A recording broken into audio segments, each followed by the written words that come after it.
نحمده ونصلي على رسوله الكريم أما بعد فأعوذ بالله من الشيطان الرجيم بسم الله الرحمن الرحيم وقاتلوهم حتى لا تكون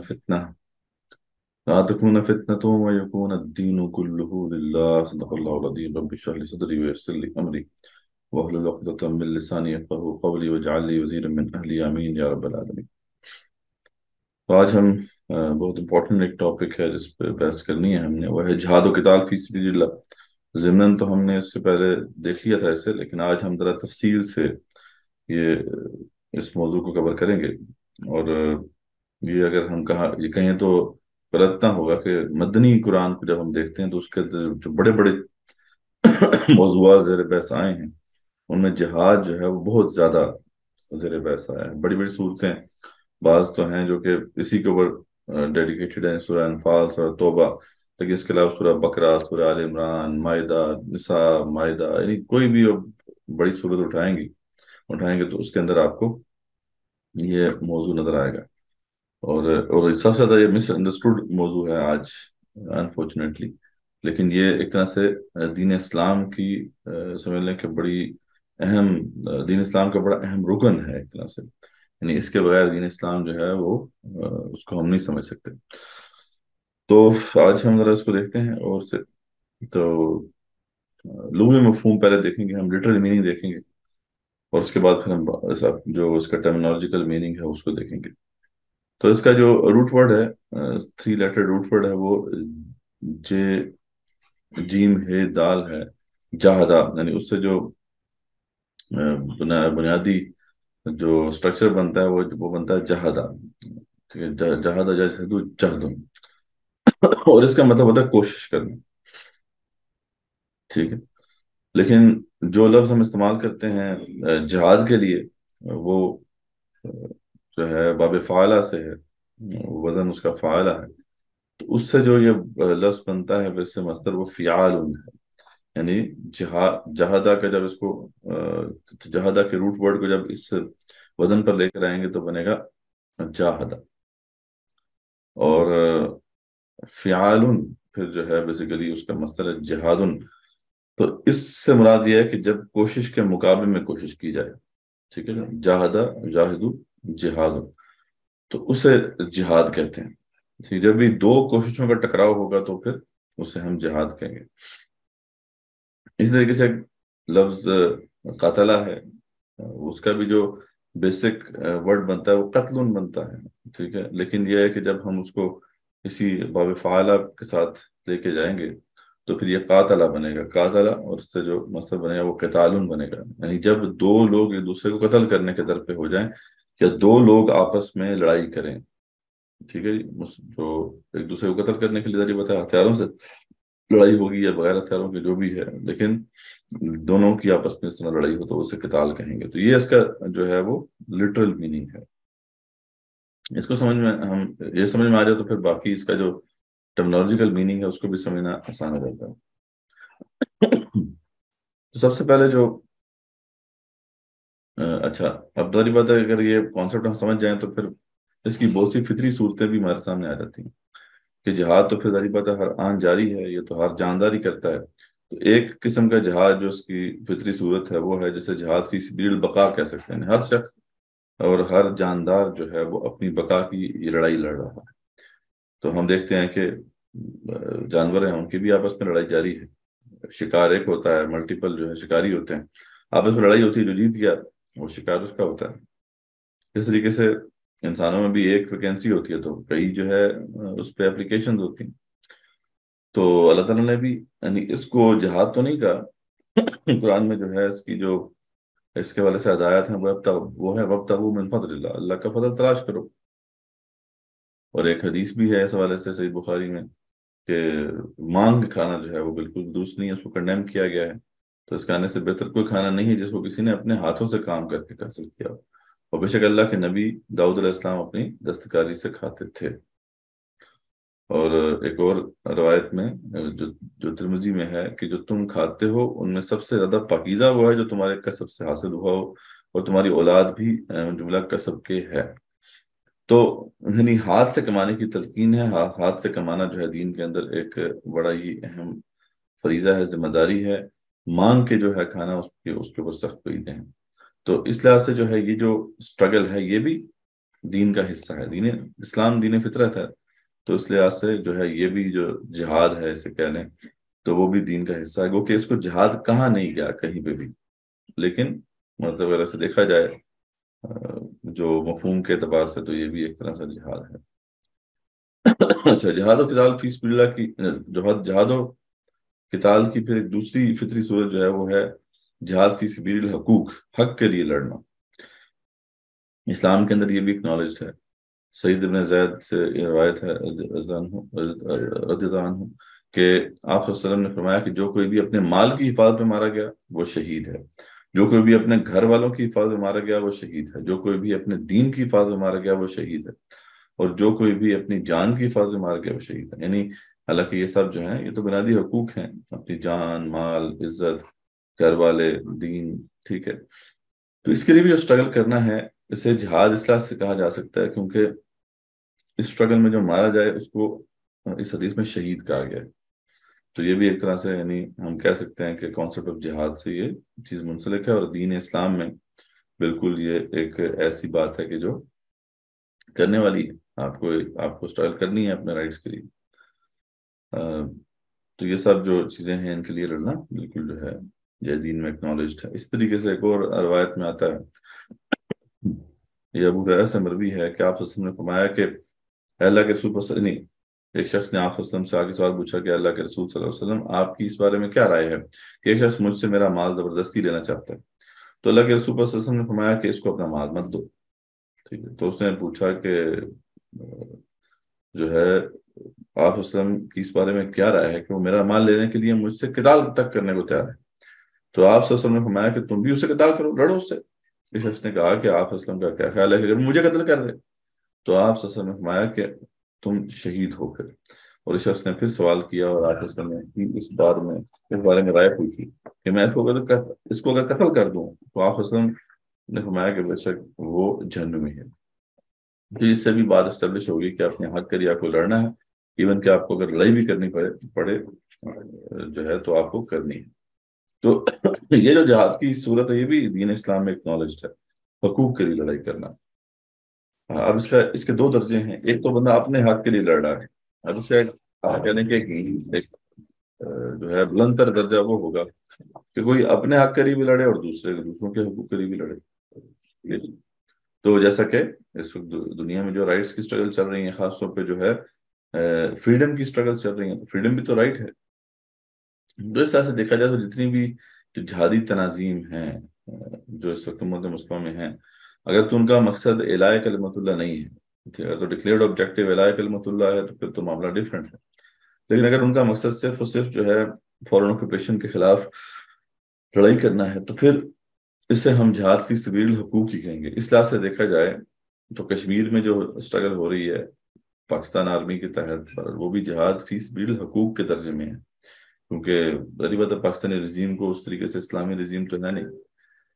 اسی طریقے سے جو پاکستان کی اسٹرگل ہوئی، پاکستان بننے کی اسٹرگل ہوئی، وہ بھی جہاد فی سبیل الحقوق کے ہی درجے میں ہے، کیونکہ اس میں بھی پاکستان کا مطلب کہ لا الہ الا اللہ کا نعرہ تو لگ گیا تھا، لیکن اسلام کا نفاذ جو ہے اس طریقے سے اس کا آبجیکٹیو نہیں تھا، اور نہ ابھی تک اسلام نافذ ہو سکا۔ تو اس لیے یہ بھی بارہ دین کے اندر اکنالجڈ ہے، ٹھیک ہے۔ اس لحاظ سے جو ہمارے اگر مسلم ممالک کے جو فوجی ہیں اگر وہ اسی لیے لڑتے ہیں اسی نیت سے کہ یہاں پہ جو مسلمان رہ رہے ہیں ان کا مال، جان، عزت محفوظ رہے، تو ان کو بھی ثواب ملے گا۔ لیکن اگر اس سے بڑھ کر نظریہ کچھ بنا لیا انہوں نے کہ سب سے پہلے پاکستان یا سب سے پہلے مصر اور سب سے پہلے ترکی اور اس طرح یعنی نیشنلزم کا نظریہ اپنا لیا، تو پھر ظاہری بات ہے وہ دین کے اندر اس کو اکنالج نہیں کیا گیا۔ اس کے بعد پھر آتا ہے جہاد فی سبیل نظریہ، یہ بھی ایک فطری صورت ہے، یہ بہت کم لوگ کرتے ہیں کسی نظریے، کسی آئیڈیالوجی کی بالادستی کے لیے اسٹرگل، ٹھیک ہے۔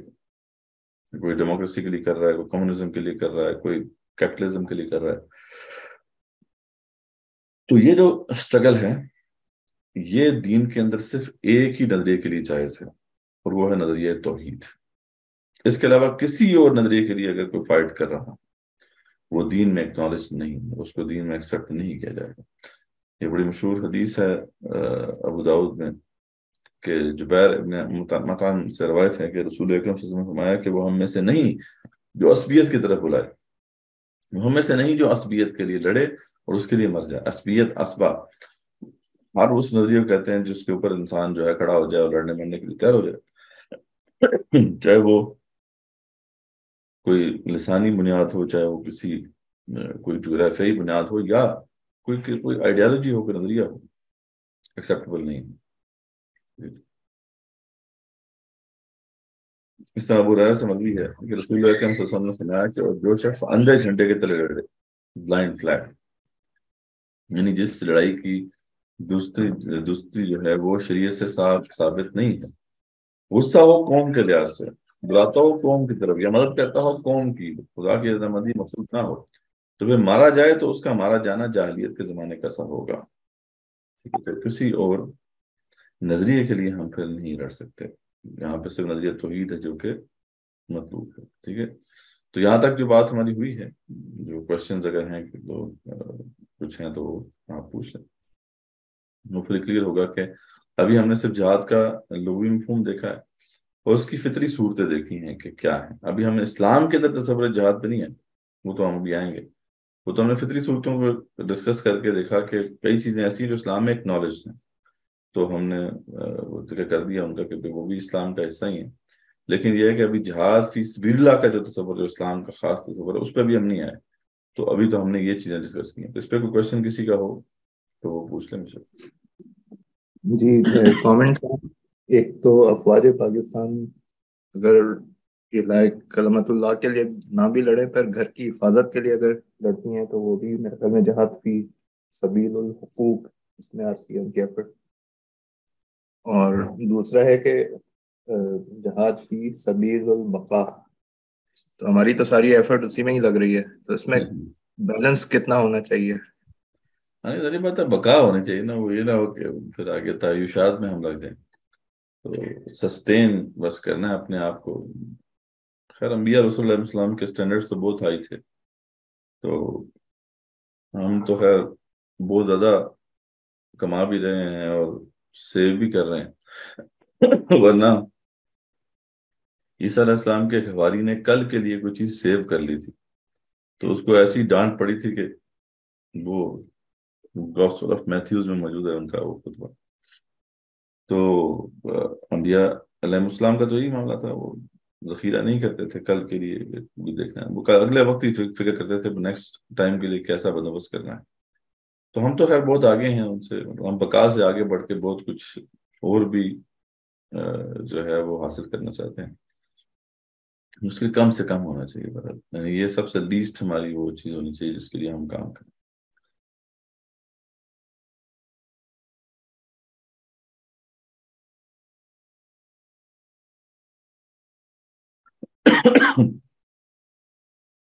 اور باقی ساری بات ہے، رسک جو ہے وہ تو اللہ کے ہاتھ میں ہے نا، کام آپ جو ہے جو جتنا کوشش کریں کم سے کم کریں، رزق تو اتنا ہی ملے گا جتنا ملنا ہے، یہ تو بہانہ ہے نا، ایک ذریعہ ہے، اللہ تعالیٰ کا فضل تلاش کرنا ہے۔ تو بس یہ ہے جو جس کو بس ہم اپنے ذہن میں رکھیں کہ رزق تو خیر جو ہے وہ مل کے رہے گا، ہاں، لیکن اللہ تعالیٰ نے یہ کہا ہے کہ رزق کماؤ، اس کے لیے محنت کرو، نہ بھی کریں گے تب بھی مل جائے گا کسی نہ کسی طریقے سے، وہ اللہ تعالیٰ کی تقدیر کے فیصلے ہیں۔ لیکن اگر آپ ایفرٹ کریں گے تو یہ ریکوائرڈ ہے دین کے اندر، لیکن اتنی ایفرٹ جتنی ضرورت پوری ہو جائے، مطلب آپ کی مطلب چلو ہم تو کہہ رہے ہیں کہ اسٹینڈرڈس بہت ہائی ہیں انبیاء کے، چلو تھوڑا مطلب یہ ہے کہ اگر مناسب جو ہے لیونگ ہو گئی ہے تو اتنے تو انف ہونی چاہیے نا ہمارے لیے، کم سے کم ہم پھر کہیں کہ یار چلو اب ہم ذرا اور اپنا جو وقت ہے اس کو دوسری سمت میں لگائیں، لیکن اگر یہی فوکس ہے کہ یار اسی پہ ہمیں لگے رہنا ہے تو پھر یہ لمحہ پھر بھی ہے۔ باقی ہاں جو پاکستان آرمی کی وجہ سے یا دیگر جو مسلمان ممالک میں آرمیز ہیں، ان کی اگر نیت یہی ہے کہ یہاں پہ مسلمان رہ رہے ہیں ابھی، ہم تو ان کی عزت مال جان کی حفاظت کے لیے لڑ رہے ہیں، تو ان کو اس کا بھی اجر ملے گا انشاءاللہ، اور وہ اگر مارے جاتے ہیں تو شہید کرائیں گے، ان کو شہید کرایا جائے گا۔ لیکن یہ جہاد فی سبیل اللہ نہیں، جہاد فی سبیل اللہ اسپیسیفک ہے، وہ آگے ہم ڈسکس کریں گے، تو یہ ڈسٹنکشن واضح رہنی چاہیے، باقی کلیئر ہے۔ ہاں لیکن اگر انہوں نے کسی نظریے کو اپنا لیا کہ سب سے پہلے پاکستان، مطلب پاکستان کے لیے لڑنا ہے. تو پھر یا ڈپینڈ کرتا ہے کہ پاکستان کو وہ بندہ جو ہے کیا سمجھتا ہے. ایک بندہ سمجھتا ہے کہ یار پاکستان جو ہے وہ تو اسلامی ایک ملک ہے, ٹھیک ہے, تو کانسٹیٹیوشن جیسا ویسا ہے, اسلامی ہے, تو مطلب وہ کنفیوژن ہے, اس کو کلیئر نہیں ہے, تب بھی اس کو بینیفٹ آف دا ڈاؤٹ ملے گا. لیکن ایک بندہ جو ہے جانتا بھی ہے کہ یہ سب جو ہے چیزیں درست نہیں ہیں, یہاں پہ تو سیکولر ایک طرح سے سسٹم ہے, تو اس کے باوجود وہ اسی سیکولر پاکستان کے لیے ہی لڑ رہا ہے, تو پھر اس کا اب جہاد ایک نظریے کے لیے ہو گیا. تو اب ذری بات ہے وہ جہاد پھر اللہ کے یہاں ایکسیپٹیبل نہیں ہوگا. تو یہ فرق ہے.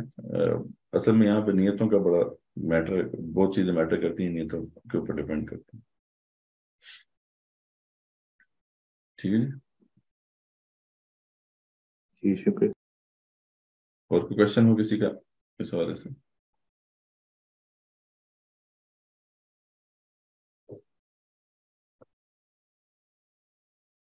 آگے چلیں.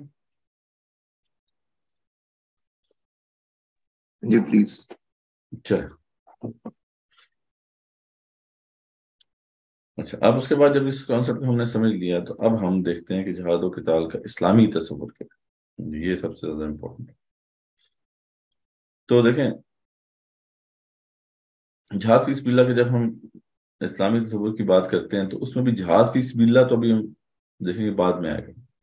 سب سے پہلے جو ہے فار ایگزامپل بندہ اگر عبادت کرنا چاہتا ہے, اپنے آپ کو اللہ تعالیٰ کی بندگی میں لے کے آنا چاہتا ہے, تو اس کا ایک جہاد شروع ہو جائے گا اب اس کے نفس کے خلاف, شیطان کے خلاف. ٹھیک ہے جی. اس کو بھی ایک کچھ روایات کے اندر جو ہے وہ جہاد کہا گیا ہے, جو کہ وہ روایات جو ہیں وہ ان کی صنعت پر کوشچنز ہیں. جیسے یہ حدیث ہے کہ افضل الجہادی ان تجاہد نفسک وہواک فی ذات اللہ تعالی. افضل جہاد کیا ہے؟ تو جہاد کر اپنے نفس کے خلاف, کہ اس کو اپنے نفس اور اپنی خواہشات کے خلاف تو جہاد کر کہ اس کو اللہ تعالیٰ کی ذات کے تابع لیا. تو یہ افضل جہاد ہے. ٹھیک ہے, اس طریقے سے اسی کانسیپٹ کو سورہ جاثیہ میں بیان کیا گیا, کیونکہ وہ جہاد کا ٹاپک وہاں پہ نہیں زیر بحث, وہاں پہ وہ تو شرک کے والے سے بات ہوئی ہے کہ افرائیت من اتخذ الہہ ہوا, کہ آپ نے ایسے شخص کو دیکھا جس نے اپنے ہی الہ, اپنے ہی نفس کو, اپنے خواہش نفس کو اپنا الہ بنا لیا. وعد اللہ علی علم, تو اللہ تعالیٰ نے پھر جو ہے اس کو گمراہ کر دیا, اور ختم علی سمعہ وقلبہ, اس کے کانوں پر, اس کے دل پہ مہر لگا دی. وجعل علی بصرہ غشاوہ, اور اس کی آنکھوں کے سامنے پردے ڈال دیے. فمن یہدیہ من بعد اللہ, اب اللہ تعالیٰ نے جب اس کو ہدایت دی تو کون اس کو ہدایت کر سکتا ہے؟ ولا تذکرون, تو کیا تم نصیحت حاصل نہیں کرتے؟ تو اس میں بھی وہ نفس کی بات ہے کہ نفس کی بھی ایک طرح سے بندگی ہوتی ہے, خواہشات کی بھی بندگی ہوتی ہے. تو اگر کوئی بندہ اسٹرگل کرتا ہے اس کے خلاف, نفس کے خلاف اور اس کی خواہشات کے خلاف, تاکہ اپنی ذات کو, اپنی نفس انسانی کو اللہ کے تابع لے آئے, تو یہ بھی اس حدیث کے روح سے ایک طرح سے جہاد ہے, کیونکہ یہ بھی جہاد فی سبیل اللہ نہیں ہے, لیکن دین کے اندر یہ ریکوائرڈ ہے. ظاہری بات ہے جو اس جہاد میں فیل ہو جائے گا وہ تو آگے بڑھ ہی نہیں پائے گا نا, وہ تو پھر نماز روزہ نہیں کر سکتا, تو پھر بڑے احکامات کیسے کر سکتا.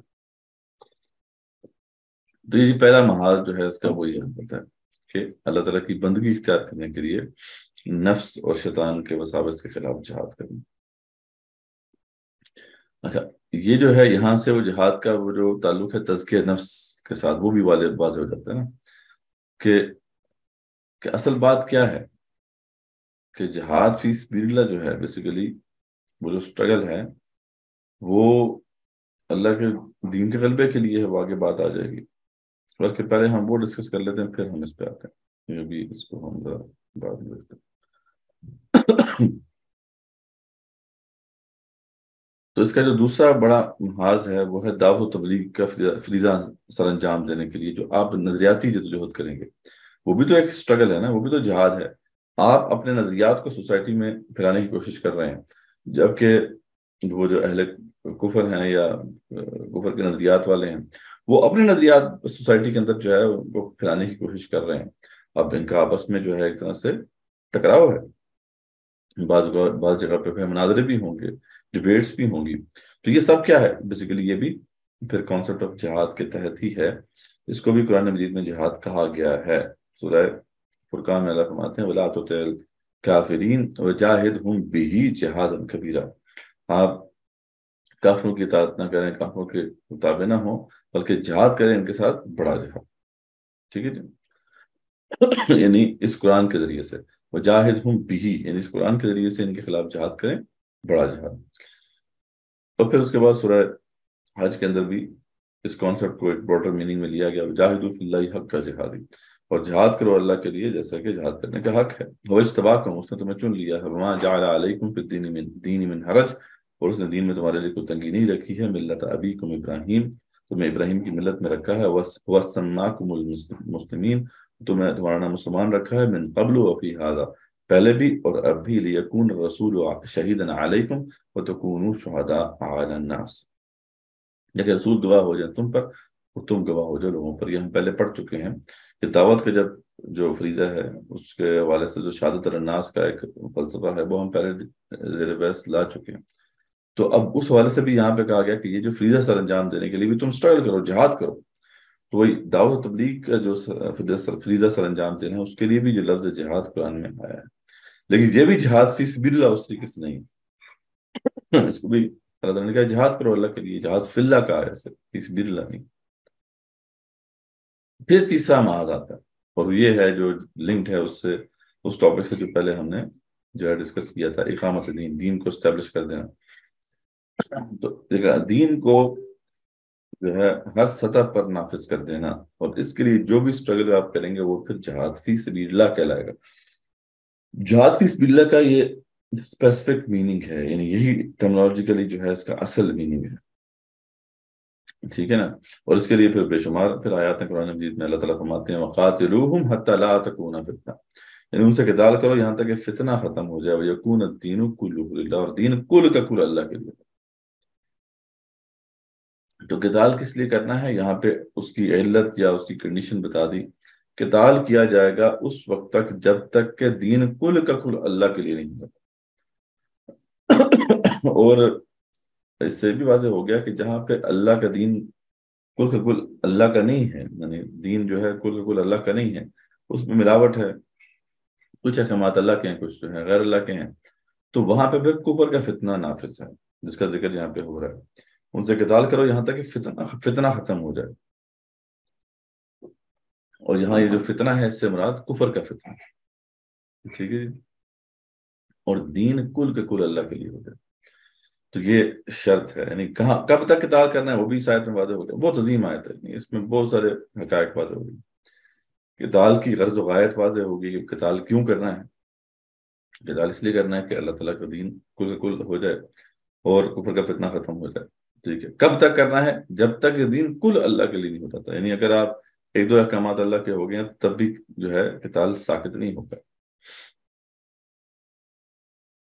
اچھا، ابن کثیر نے پھر اس پہ پورا ایک باب باندھا ہے، ایکسپلینیشن دی ہے اس کی، اور وہ فرماتے ہیں کہ بخاری و مسلم میں ہے کہ رسول اکرم صلی اللہ علیہ وسلم فرماتے ہیں مجھے حکم فرمایا گیا ہے کہ میں لوگوں سے جہاد جاری رکھوں یہاں تک کہ وہ لا الہ الا اللہ کہہ لیں، یعنی حدیث بخاری مسلم متفق علیہ حدیث ہے۔ جب وہ اسے کہہ لیں گے تو مجھ سے اپنی جانیں اور اپنے مال بچا لیں گے، ہاں حق ہے اسلام کے ساتھ، اور ان کا حساب اللہ تعالیٰ کے ذمہ ہے۔ مجھے پتا اگر وہ اسلام قبول کر لیں گے تو پھر تو وہ بھائی ہیں ہمارے، ٹھیک ہے، ورنہ پھر ظاہری بات ہے ان کو ماتحت ہونا پڑے گا۔ تو بخاری مسلم کی ایک اور روایت میں ہے کہ رسول مقبول صلی اللہ علیہ وسلم سے سوال کیا گیا، ایک شخص اپنی بہادری کے لیے لڑتا ہے، ایک شخص غیرت کے لیے لڑتا ہے، ایک شخص ریاکاری کے لیے لڑائی کرتا ہے، تو ان میں سے کون اللہ کی راہ میں ہے؟ بڑا اسپیسیفک سوال پوچھا گیا نا، کوئی بہادری کے لیے لڑتا ہے، کوئی غیرت کے لیے، کوئی ریاکاری کے لیے، ان میں سے کون جو ہے وہ اللہ کی راہ میں؟ پھر فرمایا کہ اگر تمہارے اس جہاد کی وجہ سے یہ اپنے کفر سے باز آ جائیں تم ان سے لڑائی موقوف کر دو، ٹھیک ہے، یعنی اس کا پھر جواب ہے آگے کہ وہ ہے کہ آپ سے فرمایا کہ جو اللہ کے کلمے کو بلند کرنے کی غرض سے لڑتا ہے، لتکون کلمۃ اللہ ہی العلیٰ، تو واضح کر دیا آپ نے کہ جہاد و قتال فی سبیل اللہ اسی لیے ہے کہ اللہ کا کلمہ سربلند ہو جائے، اللہ کا دین غالب ہو جائے، ٹھیک ہے جی۔ تو پھر وہ ایک اور جگہ پہ فرمایا کہ اگر تمہارے اس جہاد کی وجہ سے یہ اپنے کفر سے باز آ جائیں تو تم ان سے لڑائی موقوف کر دو، ان کے دلوں کا حال اللہ تعالیٰ کے سپرد کر دو، اللہ ان کے اعمال کو دیکھنے والا ہے، جب تک کہ جو کفر پر ہیں ان کے ساتھ لڑائی کی جائے گی، اور مقصد کیا ہے کہ اللہ کا کلمہ سربلند ہو جائے، اللہ کا دین غالب ہو جائے۔ تو بڑی اسپیسیفک جو ہے یہ ڈیفینیشن ہے اس کی، اس لیے جہاد فی سبیل اللہ کی ٹرمنالوجی جہاں پہ بھی آئے گی وہاں پہ مفہوم یہی ہوگا۔ ہاں جہاں لفظ جہاد خالی آئے گا، جیسے سورہ عنکبوت میں آتا ہے کہ والذین جاہدوا فینا لنہدینہم سبلنا، یعنی جو بھی ہمارے راستے میں محنتیں کریں گے تو اللہ تعالیٰ ان کو کئی راستوں کی طرف ہدایت دے دیں گے۔ تو یہاں پہ لفظ جو ہے فینا آیا ہے، والذین جاہدوا فینا، یہاں فی سبیل اللہ نہیں آیا۔ تو جہاں پہ بھی ٹرمینالوجی جہاد فی سبیل اللہ کی آئے گی وہاں پہ مراد یہی ہوگا، ٹھیک ہے، اور یہ دین کی ایک بہت بڑی ذمہ داری ہے۔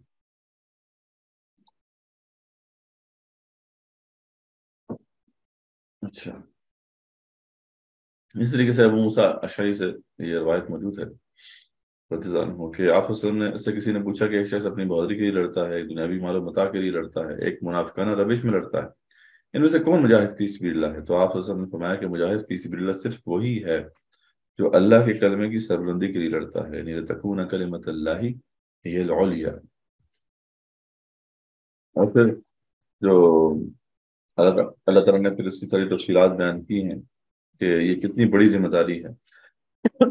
رحمت یا الذین آمنوا من یرتد منکم عن دینہ، یعنی جہاد سے گریز دراصل جو ہے وہ دین سے گریز ہے۔ تو رحمت ایمان والو جو تمہیں سے اپنے دین سے پھر جائے، فسوف یأتی اللہ بقوم یحبهم ویحبونہ، تو پھر عنقریب اللہ تعالیٰ ایسی قوم کو لے آئے گا جو جن سے اللہ محبت کرتے ہوں گے اور جو اس سے محبت کرتے ہوں گے، اذلۃ علی المؤمنین، مومنین پر وہ بڑے نرم خو ہوں گے، عزت علی الکافرین، کافروں پہ بڑے سخت ہوں گے، یجاہدون فی سبیل اللہ، اور اللہ کے راستے میں جہاد کریں گے، ولا یخافون لومۃ لائم، اور کسی کی ملامت کی پرواہ نہیں کریں گے، ذالک فضل اللہ یؤتیہ من یشاء، لیکن اللہ فرماتا ہے اللہ کا فضل ہے جس کو چاہتا ہے اللہ کرتا ہے، واللہ واسع علیم، اللہ بڑا وسیع علم والا ہے۔ انما ولیکم اللہ ورسولہ والذین آمنوا الذین یقیمون الصلاۃ ویؤتون الزکاۃ وهم راکعون، آگے تو ہے وہ آیت کا جو ہے دوسرا حصہ ہے۔ میں اتنی بڑی یہ ذمہ داری ہے، اللہ فرماتا ہے تم نہیں کرو گے تو میں اور لوگوں کو لے آؤں گا، ٹھیک ہے، تم سے تبدیل کر دوں گا، تو پھر وہ لوگ پھر ایسے ہوں گے پھر جہاد کریں گے۔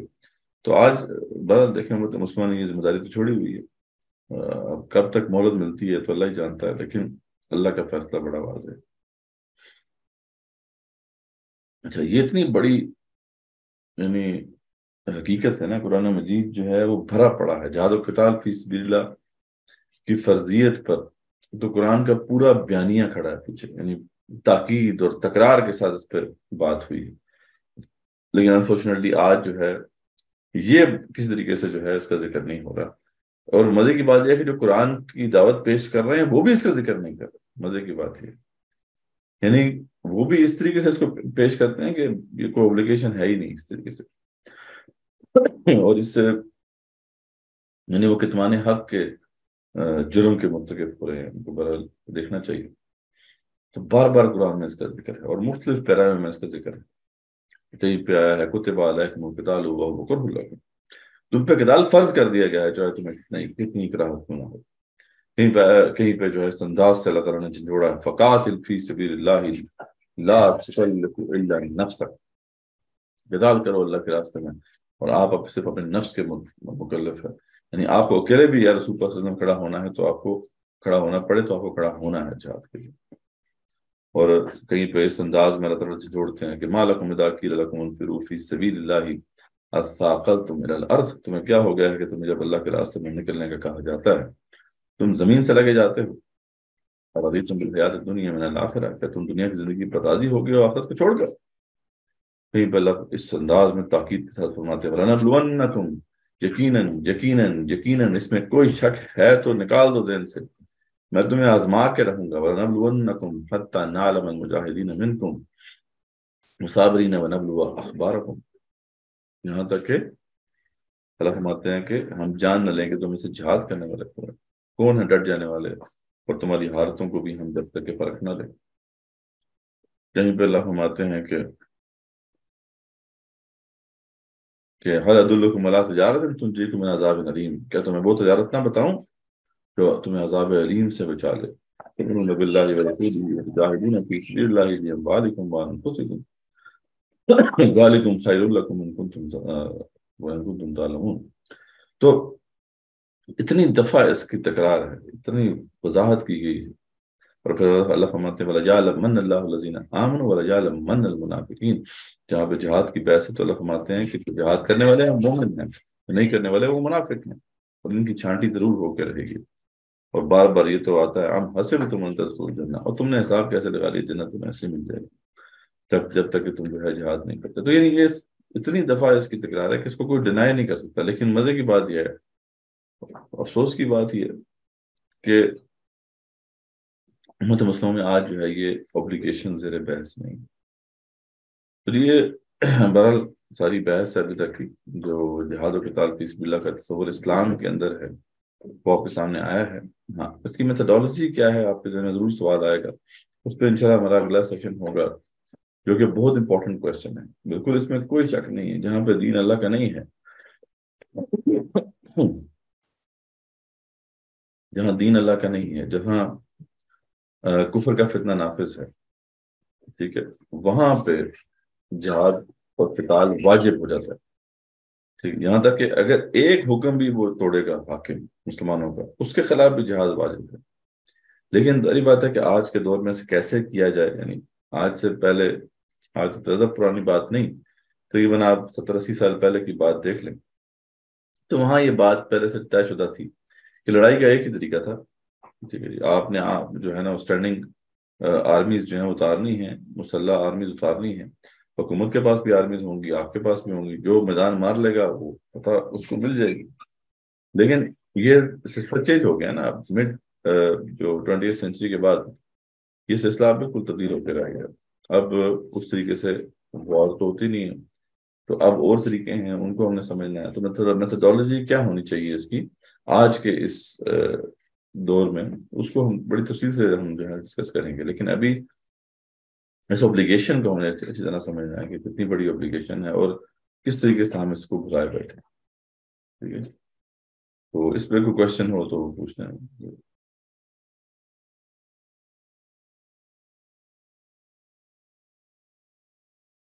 جی،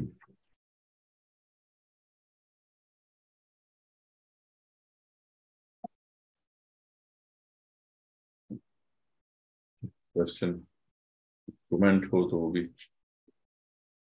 ڈسکشن ہونی چاہیے اس موضوع پہ. جی السلام علیکم. جی وعلیکم السلام ورحمۃ اللہ وبرکاتہ. جی کیسے ہیں مدثر بھائی، خیریت سے؟ اللہ بھائی ٹھیک ہے، خیریت سے ہیں، آپ جی سنائیں. پہلے تو معذرت سر، میں کچھ عرصہ میری غیر حاضری، کچھ وجوہات بھی تھیں، کچھ بیماری تھی، کچھ ڈینگی تھی، اور کچھ اس طرح کی ذرا حالات رہے ہیں درپیش. اچھا، میں ایک چیز تو سمپل میں سوچتا ہوں کہ یہ حالات میں کیا تغیر ہوا کہ آپ سمجھتے ہیں کہ یہ فرض جہاد فی سبیل اللہ کا ہماری نگاہوں سے اوجھل ہوتا چلا گیا وقت کے ساتھ ساتھ؟ یہ کون سی وقت نے اس کے اوپر مٹی کی تہیں ڈالی، یا کیا تغیر آیا ہمارے تہذیب و تمدن میں، یا ہماری آئیڈیالوجی شفٹنگ کس طرح سے ہوئی اس طرف؟ آپ کیا سمجھتے ہیں کہ اس کی بنیادی محرکات کیا بنے؟ بہرحال اس پہ تو جب تک کہ دیکھیں خلافت عثمانیہ تھی ہماری، اس وقت تک بھی جہاد ایک اوبلیگیشن تھا. اور ہمیشہ سے ہماری سوسائٹی نے جب اوپر سے ریاست یا خلافت کا جو انسٹیٹیوشن تھا جب وہ فیل ہوا تو یہ اوبلیگیشن اس حد تک اس کا شعور تھا کہ پھر عوام کھڑے ہوئے. جیسے آپ کو پتہ ہی ہے کہ خلافت بنو عباس کے خاتمے کے بعد تو پھر یہ مطلب یہ سوسائٹی نے کام پکڑا، مطلب علماء تھے، انہوں نے وہ جہاد کی کال دی، اور پھر بڑے بڑے لوگ کھڑے ہوئے، صلاح الدین ایوبی جو کھڑے ہوئے تھے. تو یہ بھی بیسیکلی کیا ہے، یہ سوسائٹی کی تحریک تھی، معاشرے سے یعنی یہ لوگ نکلے تھے. اور انہوں نے پھر جو ہے بڑی بڑی فتوحات حاصل کی، اور جو آن سلاٹ تھی جو ان کی کرسچینٹی کی، اس کے سامنے کھڑے ہوئے. تو یہ تو ہمارا بالکل مطلب یہ اصول اسی انٹیکٹ رہا تھا. ایون کہ جو یہ ترکان تیموری اور ترکان سلجوقی اور ترکان عثمانی، پھر جب یہ کھڑے ہوئے تو یہ بھی جہاد کو لے کے کھڑے ہوئے. یہ بھی اب تو سب کے سامنے اب تو ہسٹری آگی ہوئی. تو یہ اس وقت تک تو یہ پورا معاملہ انٹیکٹ تھا.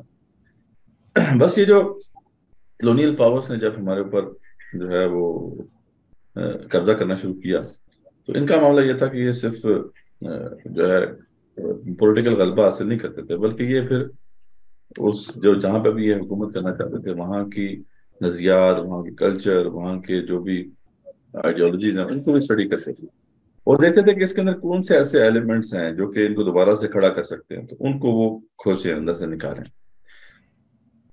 تو انہوں نے بڑا کام کیا اس پہ، ٹھیک ہے. تو خاص طور پہ جو ہے اس جہاد کے تصور کو جو ہے اسلام کے اندر سے نکالا گیا یا نکال دیا گیا، یا اس کو اس کی ایسی صورت رکھ دی جو کہ ان کے فائدے کے لیے ہو، ہمارا فائدہ اس پہ نہ ہو.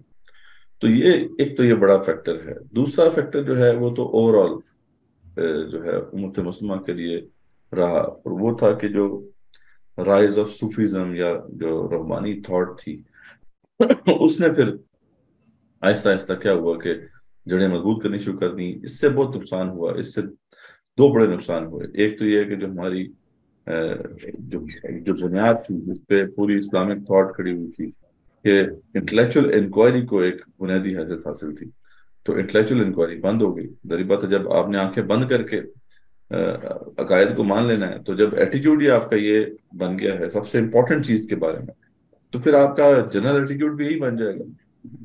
تو یہ وہ پھر ہماری ہیبٹ بن گئی کہ ہم بغیر سوچے سمجھے نظریات کو ایکسیپٹ کرنے لگے. انٹلیکچوئل انکوائری ختم ہوگی اور ایسا ایسا پھر جہاد کے اوپر اس کا امپیکٹ آیا. اور یہ دو چیزیں جو تھیں، اور یہ کافی پہلے ہو گیا تھا، یعنی یہ تو آپ پتا ہے کہ پوسٹ وہ جو امام غزالی ایرا ہے، ایون کہ عبداللہ عباس کے بھی جو سیکنڈ ان کا ہاف تھا اس کے اندر یہ چیزیں آنا شروع ہو گئی تھی اور یہ سلسلہ پہ چلتا رہا، بڑھتا گیا، کیونکہ اس نے اس طریقے سے جہاد کو اس طریقے سے جہاد کے اوپر امپیکٹ نہیں ڈالا تھا. لیکن خلافت عثمانیہ جب بالکل کمزور ہو گئی اور اوپر سے پھر کلونیل راج بھی آ گیا، تو ان دونوں فیکٹرز نے مل کے پھر جو ہے وہی جو اقبال کہتے ہیں نا کہ وہ تمام چیزوں پر جو ہے پورا اترتا ہے یہ معاملہ. کہ وہ جو اقبال نے کہا تھا نا کہ چاک کر دی ترک کے ناداں نے خلافت کی قبا، سادگی اپنوں کی دیکھ اوروں کی یاری بھی دیکھ. تو اپنوں کی سادگی بھی تھی اور اوروں کی یاری بھی تھی. تو اس طرح جو ہے یہ ہم اس مقام پہ پہنچ گئے. باقی اوور آل جو اقبال تو اس وجہ سے یہ محسوس کرتے ہیں کہ ہم یہ جو اجمی خیالات تھے انہوں نے، یہ جو اجمی آئیڈیالوجیز تھی، خاص طور پہ ایسٹرن تھاٹ تھی اور یہ افلاطون کے نظریات تھے، تو ان لوگ یہ نظریات جب آئے اسلام کے اندر تو انہوں نے پھر یہ ان چیزوں کو جنم دیا. تو یہ بہت بڑا تھیسس ہے. یعنی ایگزیکٹ ٹائم لائنز کیا تھی، کس طریقے سے جو ہے یہ پھیلا یہ سارا سلسلہ امت مسلمہ میں، یہ تو اٹسیلف ایک بہت بڑا موضوع ہے. اس پہ پی ایچ ڈی تھیسس بھی آپ کو مل جائیں گے. لیکن اگر سمجھ لیں کہ اس کو سمپلیفائی کر کے دیکھیں یا اس کی ایک تو وہ یہی ہے.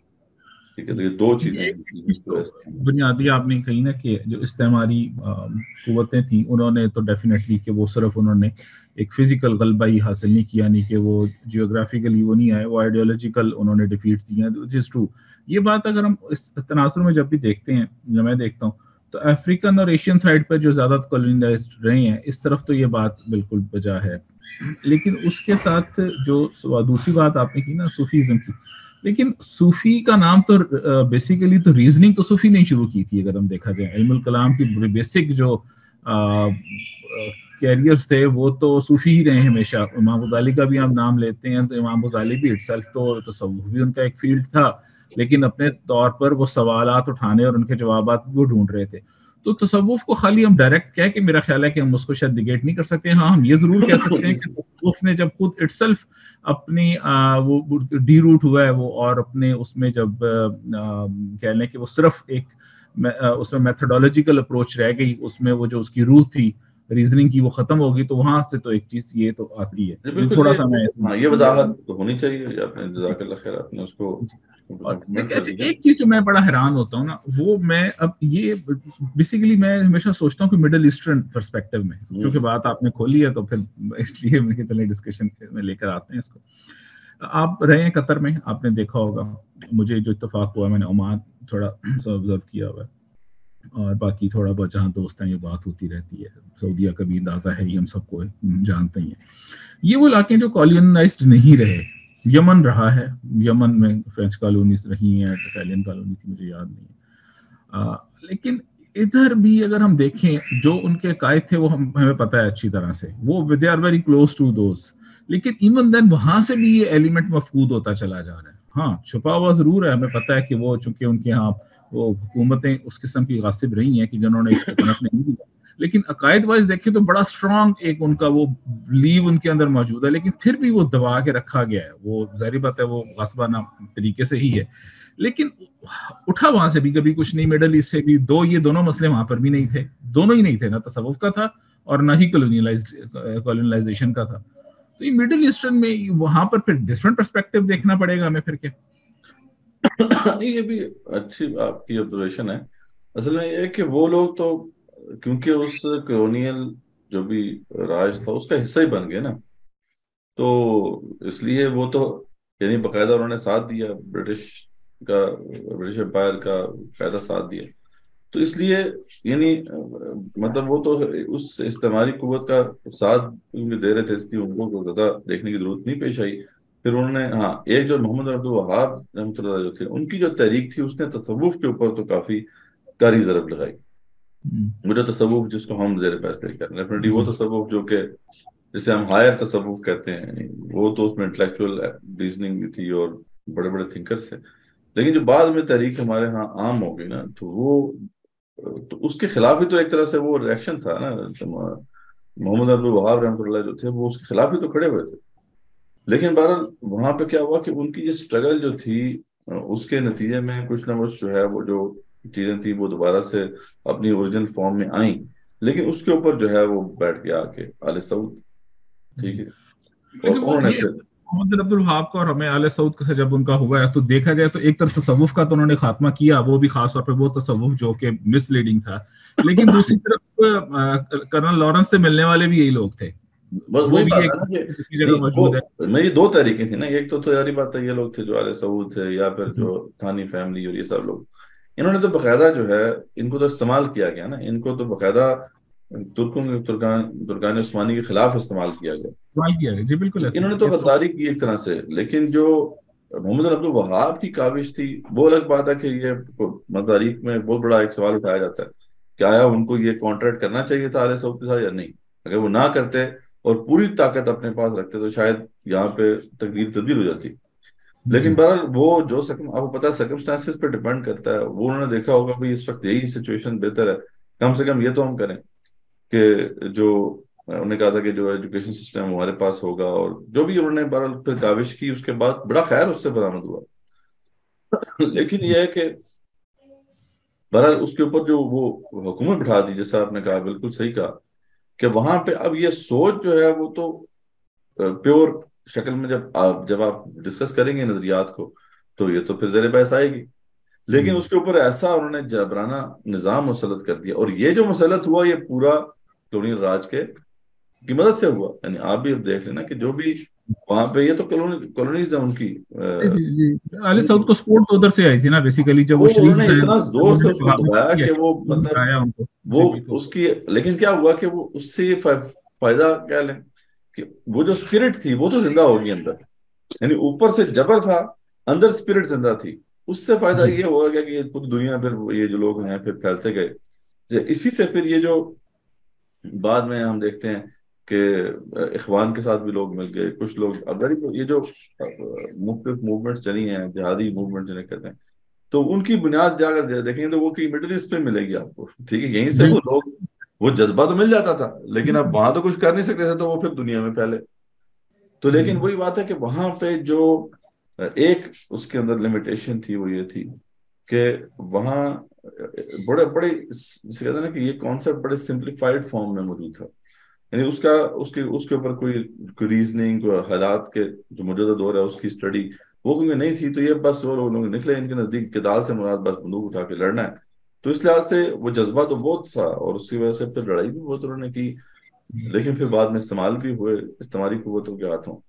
تو یہ بڑا انٹرسٹنگ فنامنا ہے. یعنی وہی بات جو آپ نے بالکل صحیح پوائنٹ آؤٹ کیا کہ محمد عبد الوہاب کی کافی سے وہ اسپرٹ آف جہاد تو زندہ ہو گئی تھی اندر، لیکن اوپر جو کلچ لگا ہوا تھا وہ اتنا سخت تھا کہ وہاں پہ کچھ نہیں ہو سکا، لیکن وہاں سے نکل کے پھر لوگ آگے پیچھے گئے. آگے پیچھے تو گئے، وہ تو ہمیں بھی یاد ہے، وہ تو ابھی بھی ڈرائیو ہوتی ہیں چیزیں تو ادھر سے. وہاں مطلب آپ دیکھ لیں کہ ادھر سے ہوتی ہیں، اور پھر ان سے پھر ایک طرح سے نا وہ ادھر سے لٹریچر بھی نکلتا رہا، ابھی بھی نکلتا ہے، اور وہ مطلب عالم عرب کے اندر پھر وہ پھیلتا رہا. تو یہ سلسلہ چلتا رہا. بہت یہ ایک انٹرسٹنگ فنامنا ہے، لیکن ہے لیکن ہماری قوت کا کمپلیکس. جکڑ بندی جو تھی. اور اب تو ظاہر بات ہے انہوں نے پھر وہ آل سعود کو تو اب سائڈ پہ کر دیا نا. آل سعود کی تو لیگیسی بھی اب وہ اتنی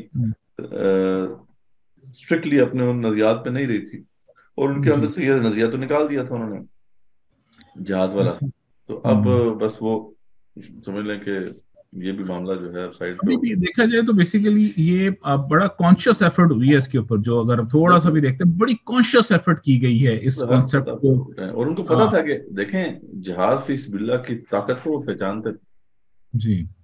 اور انہوں نے یہ جو قادیانی فرقہ یہاں پہ کھڑا کیا اسی لیے کھڑا کیا تھا کہ اس کو ختم کیا جائے.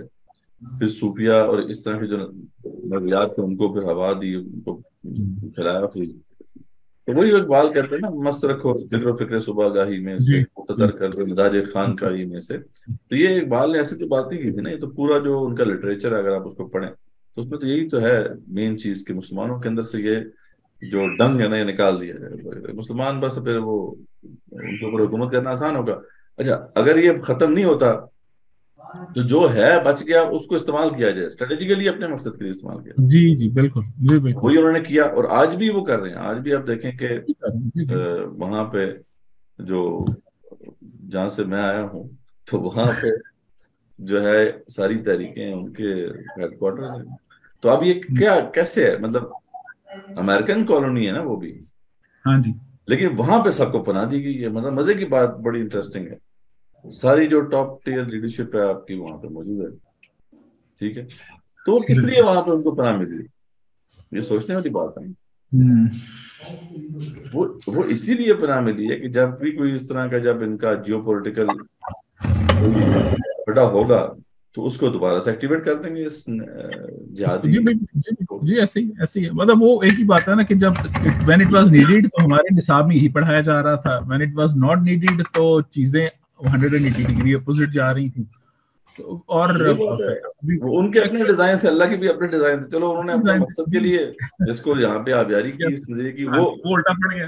وہ مطلب یہ ہے کہ نظریہ جاگ گیا تو اس کے ذریعے سے طالبان نکل آئے. مطلب دیکھیں نا، تو وہی بات ہے کہ ان کے اپنے ڈیزائنس تھے کہ یہ اسٹریٹجیکلی ہم ان کو استعمال کر لیں گے. لیکن بہرحال آپ کو استعمال کر رہے ہیں، لیکن کوئی ایسے بھی ہو سکتا ہے نا وہ شعور حاصل کر لیں اور پھر سمجھ جائیں کہ یار اصل مسئلہ کیا ہے.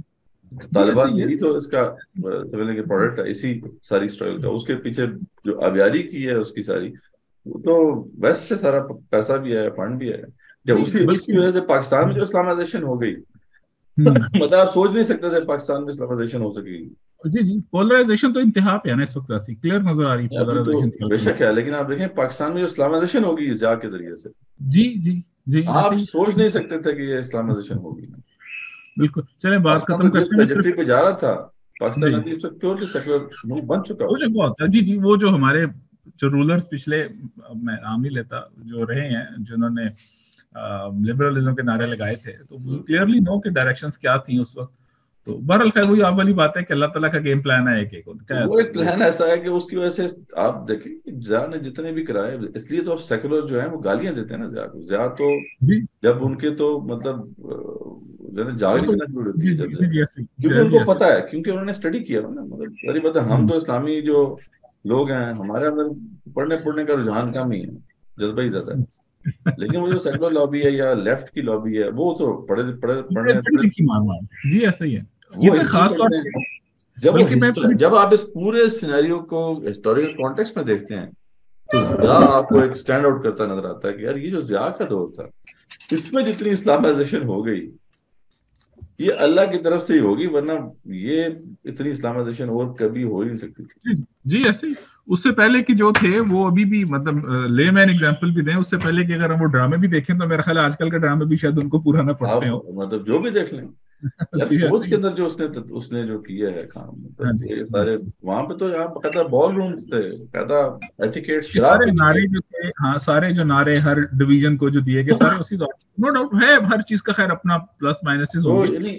ہاں باقی ہم یہ نہیں کہہ رہے کہ زیادہ سے غلطی نہیں، کہ ہم کہہ رہے ہیں کہ بہرحال وہ ایک دور ایسا تھا نا، انٹرنیشنل جو پاور تھی وہ بھی ہمارے ساتھ تھی جہاد، تو وہ جہاد پہ پیسے بھی مل رہے تھے، سب کچھ ہو رہا تھا، تو یہ لٹریچر بھی خوب چھپا.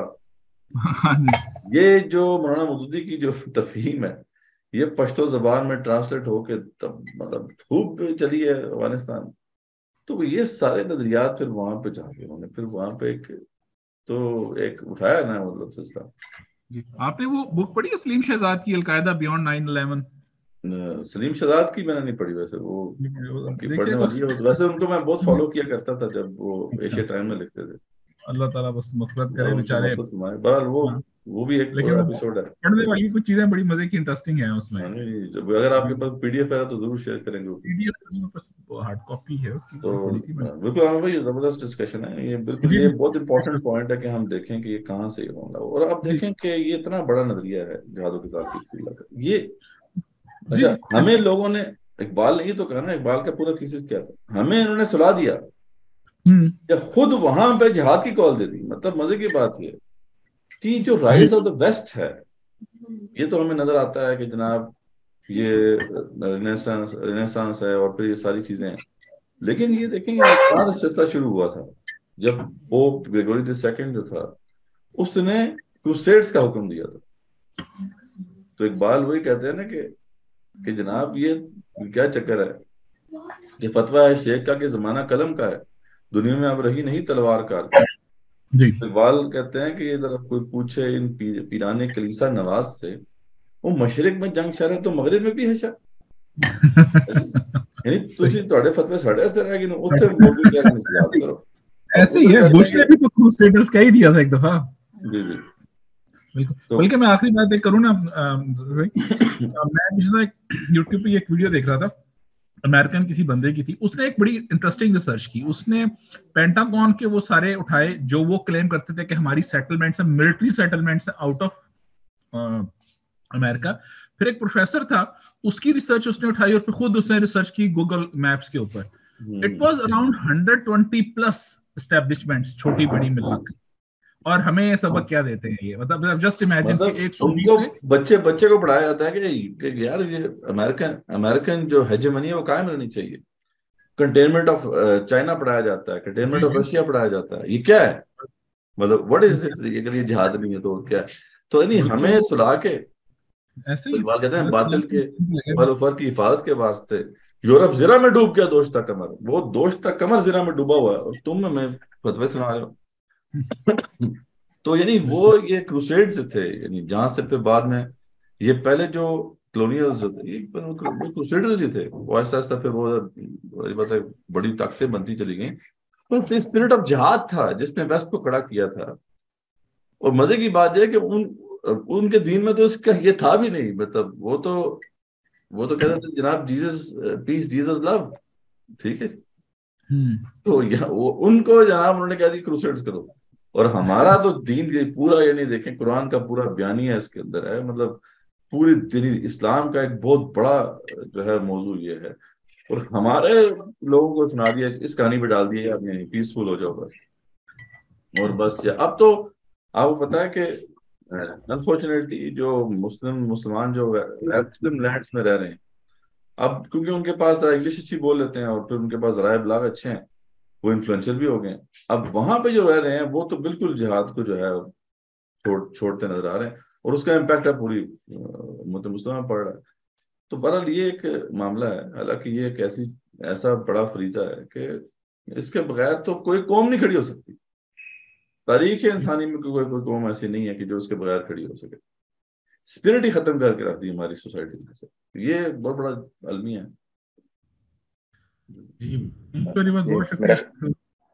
میرے خیال میں اس کا ریوائول تبھی پاسبل ہوگا جب ہم عربی سیکھ کے قرآن سے خود جڑیں اور خود اس میں سے اخذ کریں کیا ہمارے لیے میسیجز ہیں. یہ دورہ قرآن اور جو عربی سیکھنے کا جو ریوائول ہے اس سے کافی میرے خیال میں فائدہ نہیں ہو یہ سکتا ہے۔ بڑا آپ نے بات بالکل صحیح کی ہے، قرآن مجید میں تو یہ پورا بیانیہ ہے، لیکن مزے کی بات یہ ہے کہ ذرا یہاں پہ بھی ہمیں ذرا دیکھنا چاہیے لینس لگا کے۔ درس قرآن کے سلسلے بہت پھیل گئے ہیں، لیکن مزے کی بات یہ ہے کہ اس کے باوجود جب یہ موضوع زیر بحث آتا ہے گول کر دیا جاتا ہے۔ میں نام ہی لوں گا، بہت مشہور سیٹ اپ ہے، پورا دورہ قرآن آپ ان کا سن لیں، کہیں پہ آپ کو ذرا برابر بھی اس کی جو ہے نا بھنک نہیں پڑے گی۔ جاد و گزال کے موضوعات سے ایسے وہ گزرتے ہیں ماشاءاللہ سے، کچھ بتاتے ہی نہیں ہے کہ بھئی یہ اپلیکیشن ہے آپ کی۔ تو یہ بھی ہمیں دیکھنا ہوگا کہ جو ہے یہ معاملہ کیا ہے، اور خاص طور پہ اس پہ جو پھر جو اعتراضات کھڑے کیے گئے ہیں، جس میں سب سے بڑی کرٹیک تو آپ کو پتا ہے کہ اس وقت جاوید احمد غامدی صاحب کی ہے، تو آپ اس کے خلاف ہم تو ایک علم جہاز ہم نے بلند کیا ہے، قرآنی بیانیہ کے ہم نے پروگرام شروع کیے ہیں، اس پہ تھیسس بھی ہے میرا، جو اس کے میں ریفوٹیشن کی اللہ کی توفیق سے جو مجھے جو بھی میں جو ہے توفیق ہے ملی ہوئی۔ تو بات یہ ہے کہ لیکن اس کے خلاف کرنے کی ضرورت ہے، کیونکہ یہ جو اعتراضات کھڑے کیے گئے ہیں ان کا جواب کوئی دے نہیں رہا۔ وہ مطلب نو مین اسٹینڈنگ والی بات ہے، وہ اکیلے کھڑے اور دندناتے پھر رہے ہیں۔ پھر اس کے بعد لیفٹ کی طرف سے اعتراض ہے، رائٹ کی طرف سے اعتراض ہے، مطلب ہر طرف سے وہ ایک اعتراضات کھڑے ہو رہے ہیں۔ تو ان کو ریفیوٹ کرنا ضروری ہے تاکہ اس کے بارے میں کنفیوژن دور ہوں۔ اور اصل تو وہی ہے قرآنی بیانیہ، اس پہ جو قرآن کا پورا بیانیہ وہ کھڑا کر کے دکھانا پڑے گا کہ کتنا بڑا یہ فرض ہے اور کیا اس کی سگنیفیکنس ہے، امپورٹنس ہے۔ آگے اس پہ ہم بات کریں گے انشاءاللہ۔ تو چلتے ہیں آگے تھوڑا سا، اس کی اہمیت کیا ہے۔ لیکن سب سے پہلے تو یہ اللہ کا حکم ہے، اس میں کوئی شک کی بات ہی نہیں۔ کتب علیکم القتال وہو کرہ لکم، کتب علیکم الصیام میں یاد ہے، ٹھیک ہے جی، کتب علیکم القتال ہمیں یاد نہیں ہے، تم پہ قتال فرض کر دیا گیا ہے، چاہے تمہیں کتنی ہی کراہت ہو، اللہ کو پتا تھا کراہت ہوگی، کراہت تو ہے۔ فَعَسَىٰ أَن تَكْرَهُوا شَيْئًا وَهُوَ خَيْرٌ لَكُمْ، اور اس میں کوئی بعید نہیں ہے کہ جس سے تم کراہت محسوس کرتے ہو تمہارے لیے خیر ہو۔ وَعَسَىٰ أَن تُحِبُّوا شَيْئًا وَهُوَ شَرٌّ لَكُمْ، اس میں بھی کوئی بعید نہیں ہے جو تمہیں محبوب ہو تمہارے لیے شر ہو۔ وَاللَّهُ يَعْلَمُ وَأَنْتُمْ لَا تَعْلَمُونَ، اللہ جانتا ہے تم نہیں جانتے۔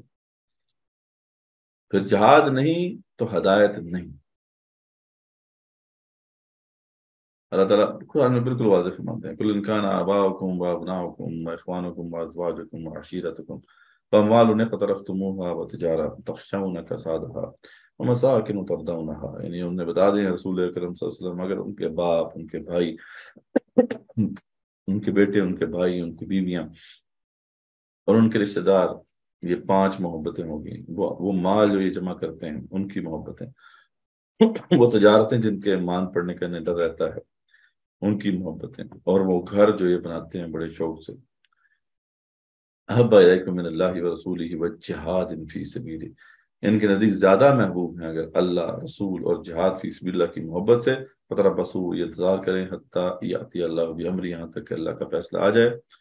واللہ لا یہدی القوم الفاسقین، اللہ ایسے فاسقوں کو ہدایت دیتا ہی نہیں۔ اگر جہاد فی سبیل اللہ نہیں ہے تو پھر ہدایت ہی نہیں، چھوڑ دیں۔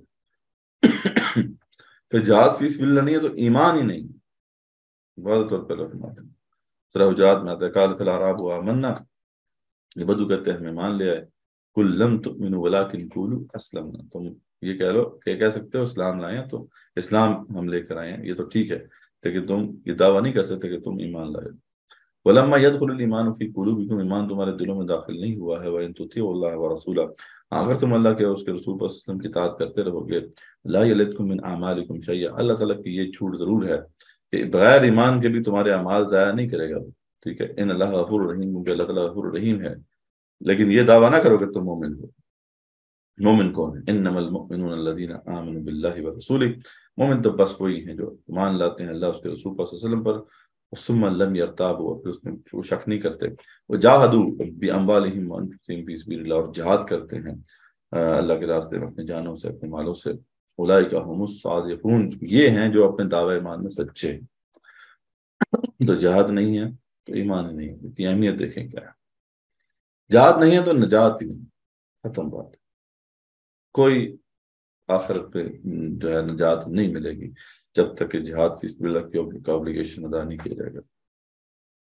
یا ایھا الذین آمنوا ھل ادلکم علی تجارۃ تنجیکم من عذاب الیم، ایمان والو تمہیں بہت تجارت نہ بتاؤں جو تمہیں عذاب علیم سے بچا لے، تؤمنون باللہ ورسولہ، ایمان اللہ واللہ اس کے رسول پر صلی اللہ علیہ وسلم پر، وتجاہدون فی سبیل اللہ، اور جہاد کرو اللہ کے راستے میں بھی، اموالکم وانفسکم ذالکم خیر لکم ان کنتم تعلمون، یہ تمہارے لیے بہتر ہے اگر تم سمجھتے ہو۔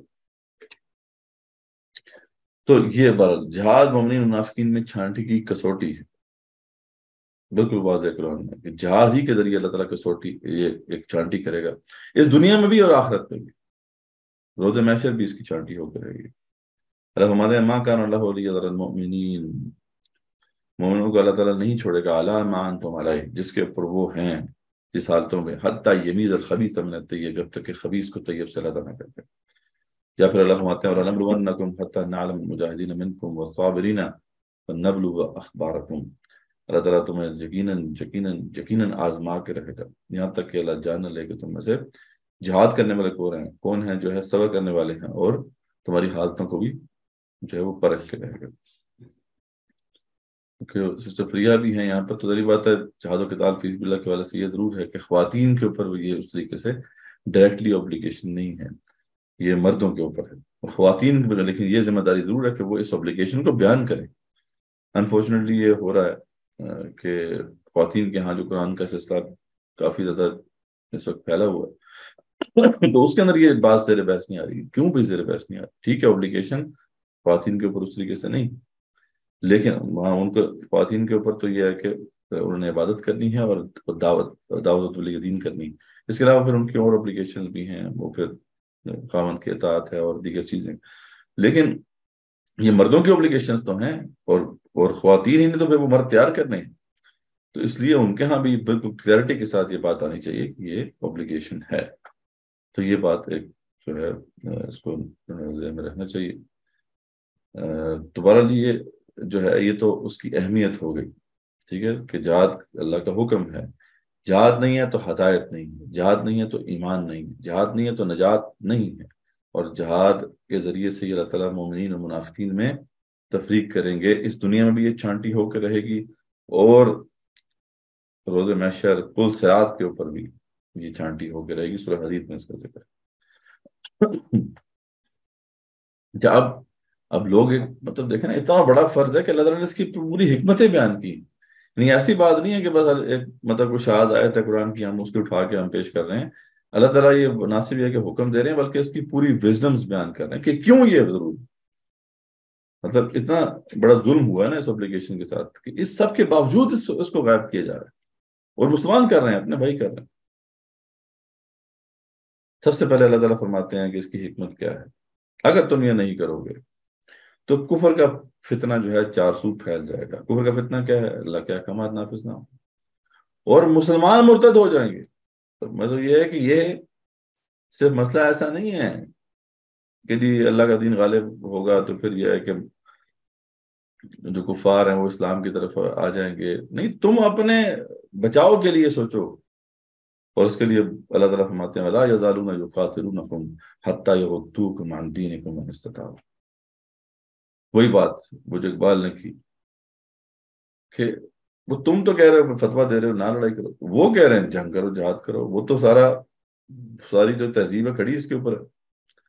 تو اللہ فرماتے ہیں وہ تو تم سے لڑائی کرتے ہی رہیں گے، تم لڑائی چھوڑ دو، نہ کرو۔ ہاں جی، لیکن چوڑیاں اگر تم پہنو گے تو وہ تو نہیں پہنے،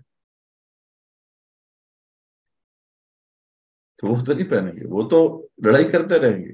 آج تو ہم مسلمانوں کو اتنا شوق پڑا ہوا ہے، وہ مطلب بار بار نہیں، ہم تو یاد کرنے والے ہیں ہی نہیں، خدا کی قسم نہیں، مار کے بیٹھ لو، ہم نے نہیں کرنا۔ یعنی اس طریقے سے ہم آگے ایکسپلینیشن دے رہے ہوتے ہیں ان کے سامنے، جبکہ اللہ فرماتے ہیں تم نہیں کرو گے وہ تو تم سے لڑائی کرتے ہی رہیں گے یہاں تک کہ تمہیں اپنا مطیع بنا لیں گے اور کفر کا فتنہ نافذ کر دیں گے اور تمہیں دین سے پھر مرتد کر دیں گے۔ جب کفر کا فتنہ نافذ ہو جائے گا تو مسلمانوں تمہارا ایمان بھی نہیں بچنا، جیسے ہی ان کے پاس استاد ہے، ان کے پاس استاد آ گئی، قبضہ حاصل کر کے تمہارے دین سے تمہیں کھینچ لیں گے۔ آج کفر کا فتنہ نافذ ہے ہمارے لینڈز کے اوپر، اب یہ تو اسیسمنٹ کہیں پہ ہے بھی نہیں، نہ ہی کوئی سروے ہوا ہے کتنے لوگ دائرہ اسلام سے نکل چکے ہیں، اللہ فرماتے ہیں پھر صحیح رہو گے. وَمَن يَرْتَدِدْ مِنْكُمْ عَنْ دِينِهِ، اور جو پھر دین سے مرتد ہو جاتا ہے، فیموت، اور اس پہ موت آ گئی اس کی، وہ کافر، تو کافر ہوتا ہے وہ، فاولئک حبطت اعمالهم فی الدنیا والآخرہ، ایسے لوگوں کے تمام اعمال جو ہوتے ہیں دنیا اور آخرت میں زیرو ہو جاتے ہیں. صحیح رہو گے پھر، یعنی اللہ تعالیٰ جھنجھوڑ رہے ہیں مسلمانوں کو. تم نے اگر یہ اوبلیگیشن ادا نہ کی تو تم اپنے دین سے جاؤ گے، مرتد ہو جاؤ گے. اولئک اصحاب النار، وہ آگ والے ہوتے ہیں، ہم فیہا خالدون، وہیں رہیں گے ہمیشہ ہمیش.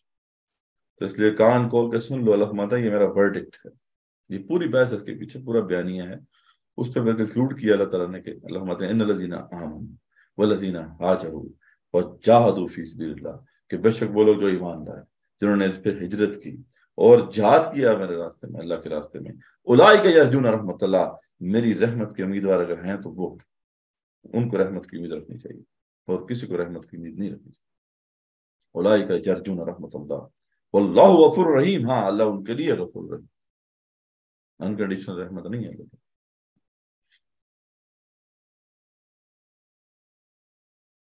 اللہ فرماتے ہیں تم لڑائی نہیں کرو گے، دنیا میں فساد پھیل جائے گا. فلولا دفع اللہ الناس بعضهم ببعض لفسدت الارض ولكن اللہ ذو فضل علی العالمین. اگر اللہ تعالیٰ بعض کو بعض سے اس طریقے سے جہاد کے ذریعے سے دفع نہ کرتا رہتا تو پورے زمین میں فساد پھیل جاتا، جو کیا پھیل گیا ہے، ہم نے کام چھوڑ دیا. تو کفر کے ہاتھ میں جب آ جائے گی اتھارٹی، تو ان کے پاس کوئی ایسی چیز تو ہے نہیں کوئی جو یونیفائی کر سکے انسانیت کو. لڑیں گے آپس میں، 2 جنگیں تو ہو چکی ہیں، عظیم جنگیں، ہم تیسری کا انتظار کریں، تیسری بھی آئے تک کم موقع. ہم نے کچھ نہیں کرنا تھا، ٹھیک ہے. وہ ہم سے پوچھا جائے گا یا تمہیں خلیفہ بنایا گیا تھا یہاں پر، اور تمہیں امت مسلمہ کو تو خاص طور پر ٹاسک تھا اس کو سنبھالنے کا، تم نے کیا کیا؟ ہم خوش ہوتے ہیں پھر تیسری جنگ عظیم اور تباہ ہوئی. پھر اللہ فرماتے ہیں عبادت گاہیں ویران ہو جائیں گی، تباہ ہو جائیں گی. اللہ فرماتے ہیں ولولا دفع اللہ الناس بعضهم ببعض، اللہ تعالیٰ بعض کو بعض سے دفع نہ کرتا رہتا، لہدمت صوامع وبیع وصلوات ومساجد یذکر فیہا اسم اللہ کثیرا. تو پھر یہ سارے عبادت گاہیں ہیں نا، یہی تباہ ہو جاتی. جیسا کہ اب مسجد تباہ ہو رہی ہیں، جہاں پہ جہاں یہ جو استعماری قوتیں جا رہی ہیں اور بمباری کرتی ہیں، مسجد تباہ کر رہے ہیں، ویران تو کر ہی رہے ہیں، کفر کے فتنے کے ذریعے سے ویران تو ہو ہی گئی ہیں. تو اللہ فرماتا ہے جہاں پہ پھر اللہ کو کثرت سے یاد کیا جاتا ہے، پھر وہ مسجدیں ویران ہو جائیں گی اگر تم جہاد نہیں کرو گے. اور کتنی تفصیلات مطلب پیش کرو. پھر اللہ فرماتے ہیں کیوں تم نے لڑائی کرنی ہے ان سے؟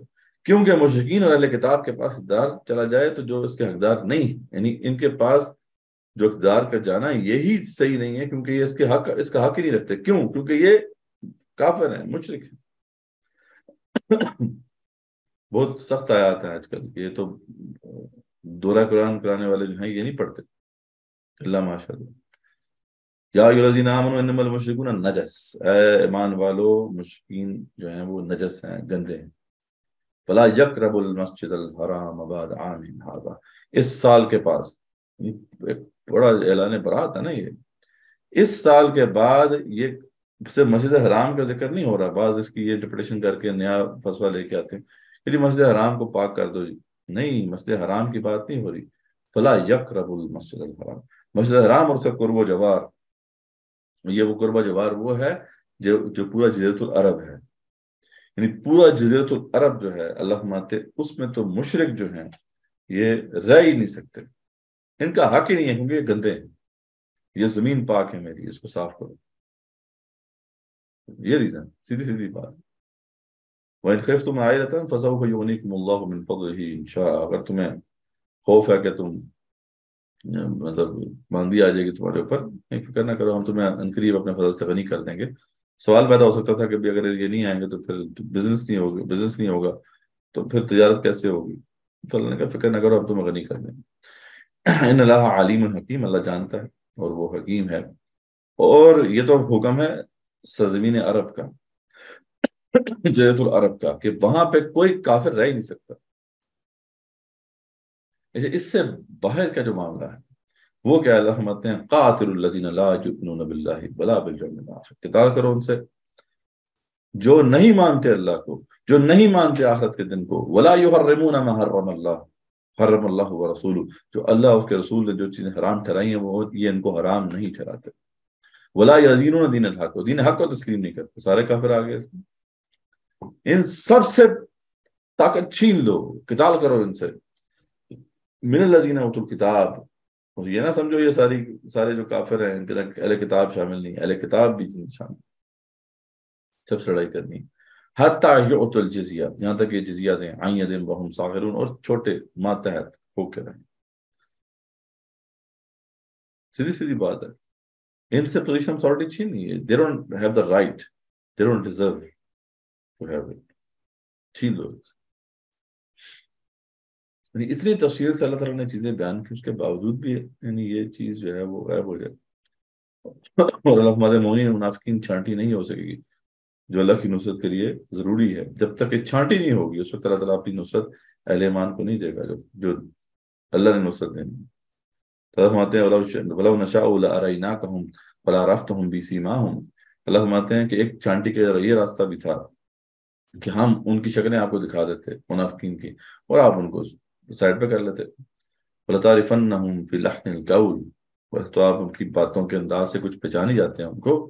لیکن وَاللَّهُ يَعْلَمُ أَعْمَالَكُمْ، صحیح معنوں میں آپ ان کے اعمال اللہ ہی جاننے والا ہے. اللہ فرماتے ہیں یہ بھی میری مشیت ہو سکتی تھی کہ آپ اللہ کے رسول ہیں، ہم آپ کو وحی کر دیتے اور آپ کو وہ منافقین جو تھے ان کے نام بتا دیتے، آپ ان کو اپنی جماعت میں سے نکال دیتے اور پھر پیور ایمان والے رہ جاتے جن کے ساتھ پھر اللہ کی نصرت ہوتی. لیکن نہیں، اللہ فرماتے ہیں میرا فیصلہ کچھ اور ہے. میرا فیصلہ کیا؟ وَلَنَبْلُوَنَّكُمْ، میں تم سب کو آزما کے رکھوں گا. حَتَّى نَعْلَمَ الْمُجَاهِدِينَ مِنْكُمْ وَالصَّابِرِينَ، تب تک میں پرکھ نہ لوں کہ تم میں سے جہاد کرنے والے کون ہیں، ڈٹ جانے والے کون ہیں. وَنَبْلُوَ أَخْبَارَكُمْ، اور تمہاری حالتوں کو پرکھ کر رہوں گا. اللہ کا طریقہ یہ ہے. اللہ تعالیٰ اسی فریضے کے ذریعے سے چارٹی کرتا ہے، اور پھر جو پیور ایمان والے آتے ہیں پھر ان کے ساتھ اللہ کی مدد ہوتی ہے. تو پوری یعنی جو ہے مطلب اس کی پوری وزڈم اللہ نے بیان کی کیوں ضروری، اس کے باوجود بھی ہم کہہ رہے نہیں، ہم نے نہیں کرنا. ٹھیک ہے جی. اور جو ہے ہم یہ کہہ رہے ہیں یہ تو اس وقت کے لیے تھا، اس وقت کے لیے تو ہے ہی نہیں. اور یہ جو میں نے وہ پوری نظم آپ کے سامنے رکھی ہے، اقبال کی کمال ہے کہ فتویٰ ہے شیخ کا کہ یہ زمانہ قلم کا ہے، دنیا میں اب رہی نہیں تلوار کا. لیکن جناب شیخ کو معلوم کیا نہیں، مسجد میں اب یہ آواز ہے بے سود و بے اثر. اقبال کہتے ہیں وہ شیخ صاحب تسی لیٹ ہو گئے ہو تو ایسے کہ مسلمان جڑے کوئی جہاد کرنے ہیں جی، مسجد میں آپ یہ آواز کرنے کا کیا فائدہ؟ تیغو تفنگ دستے مسلمان میں ہے کہاں، اور مسلمانوں کے پاس کون سے کوئی تلوار وغیرہ ہے؟ ہو بھی تو دل ہے موت کی لذت سے بے خبر. اگر ہے جو ہاتھ میں پکڑا بھی دی جائے تو موت کی لذت ہی نہیں ہے ان کو. کافر کی موت سے بھی لرزتا ہو جس کا دل، سبحان اللہ. کیا نقشہ کھینچا ہے آج کے مسلمان کا. ٹھیک ہے، اس لیے 9/11 جو شہداء ہیں وہ یو ایس میں نا یہ اسلامی جماعتیں ان کا وہ کر رہی ہوتی ہیں، دن منا رہی ہوتی ہیں شہداء 9/11. تو کافر کی بھی موت سے بھی لرزتا ہو جس کا دل، کہتا ہے کون اسے کہ مسلمان کی موت مر. تعلیم اس کو چاہیے ترک جہاد کی، وہ اس کو تعلیم دو ترک جہاد کی. دنیا کو جس کے پنجے خونی سے ہو خطر، جس سے وہ دنیا سے ڈرتی ہو. یہاں تو مسلمان فارغ ہو گیا باطل کے فال و فر کی حفاظت کے واسطے. یورپ ذرا بھی ڈوب گیا دوست، ان کا حال کیا؟ وہ تو پوری طریقے سے جہاد کے لیے کمر بستہ ہیں. ہم پوچھتے ہیں شیخ کلیسا نواز سے، مشرق میں جنگ چر ہے تو کیا مغرب میں بھی ہے چر؟ اکثر اگر غرض ہے تو زیبا ہے کیا یہ بات، اسلام کا محاسبہ یورپ سے درگزر. ٹھیک ہے، اسلام ہی رہ گیا اس کے اوپر اب یہ فتوی دے. تو وہی بات ہے کہ آج اس کا پورا نقشہ ہمارے سامنے جو ہے وہ بالکل واضح نظر آ رہا ہے. تو میرے خیال میں یہاں تک ہم رکھتے ہیں آج کی جو سیٹنگ ہے. آگے نیکسٹ ویک انشاءاللہ ہم جو اس پہ جو اعتراضات ہیں ان پہ ہم انشاءاللہ دیکھیں گے کہ کیا جواب ہو سکتا ہے. تو اس پہ جو کوئی کوشچن ہو کسی کا، ابھی تک کی جو ڈسکشن ہے، بحث ہے، تو وہ ضرور پوچھ لے. جی اس میں کوئی جی ایک سوال تھا کہ سورہ توبہ کی آپ نے آیت دکھائی تھی 28 اور 29 کہ مسجد حرام اور قرب جوار سے مشرکین کو نکالنے کا جس میں حکم ہے کہ وہ نجس ہیں. کیا یہ ہم یہاں امریکہ میں کو دعوت دینے کے لیے اوپن ہاؤسز ارینج کرتے ہیں کہ مساجد میں آئیں اور انوائٹ کرتے ہیں نان مسلمس کو مطلب کیا یہ حکم ہے کہ مسجد میں وہ آ ہی نہیں سکتے، یا اس میں یہ گنجائش ہے دعوت کے لیے ان یہ کو؟ اس میں بہرحال جو عبداللہ بن عمر رضی اللہ عنہ اور عمر بن عبدالعزیز، ہاں سوری عبداللہ بن عمر نہیں، عمر بن عبدالعزیز نے یہ کیا کہ یہ اس میں شامل کر دیا تھا کہ تمام مساجد بھی بیسیکلی اسی طریقے سے مقدس جگہیں ہیں جیسا کہ مسجد حرام اور اس کا قرب و جوار ہے. تو لیکن یہ ہے کہ اس پہ آ رہا ہے، یعنی اب لوگ کہتے ہیں کہ ٹھیک ہے اگر وہ ان کے لیے کوئی خاص جگہ رکھ دی جائے، وہ مین جگہ پہ مین ہال میں انٹر نہ ہو تو درست ہے. تو اصل میں یہ ہے کہ احتیاط تو رکھنی چاہیے. اور عمر بن عبدالعزیز رحمۃ اللہ جو تھے، ان کا جو اس حوالے سے موقف ہے وہ درست ہی لگتا ہے، کیونکہ اللہ تعالیٰ جب اپنی جو اپنا گھر ہے یعنی مسجد حرام ہے، جب اس کے بارے میں کہہ رہا ہے کہ یہ یہاں پہ اس لیے نہ آئے کیونکہ یہ گندے ہیں، تو اس لیے وہاں پہ بھی اس کا خیال رکھنا چاہیے. کیونکہ آپ کو پتہ ہے اس حوالے سے بڑی لینینسی جو ہے آج کل تو ہے ہمارے یہاں، اب تو وہ مطلب آ بھی جاتے ہیں، اس لیے ان کے لیے کوئی سیپریٹ کو ہال رکھ دیا جائے زیادہ بہتر ہے. لیکن بار اس پہ کیونکہ ایسی بات کلیئرلی جو ہے قرآن و سنت میں اس طریقے سے نہیں ہے، تو اس میں اجتہاد ہے، اس میں کچھ ڈسکشنز ہیں، یعنی اختلافات ہیں. لیکن اگر آپ اس کی اسپرٹ کو دیکھیں تو بہرحال یہ بات صحیح معلوم ہوتی ہے کہ ان کو وہاں پہ بھی نہیں جو ہے وہ آنے دینا چاہیے. ان کے لیے کوئی سیپریٹ ہال جو ہے وہ مختص کر دیا جائے، وہاں پہ پھر ان کو انوائٹ کیا جائے.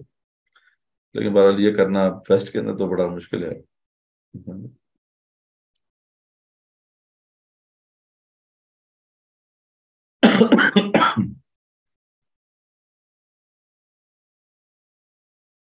جی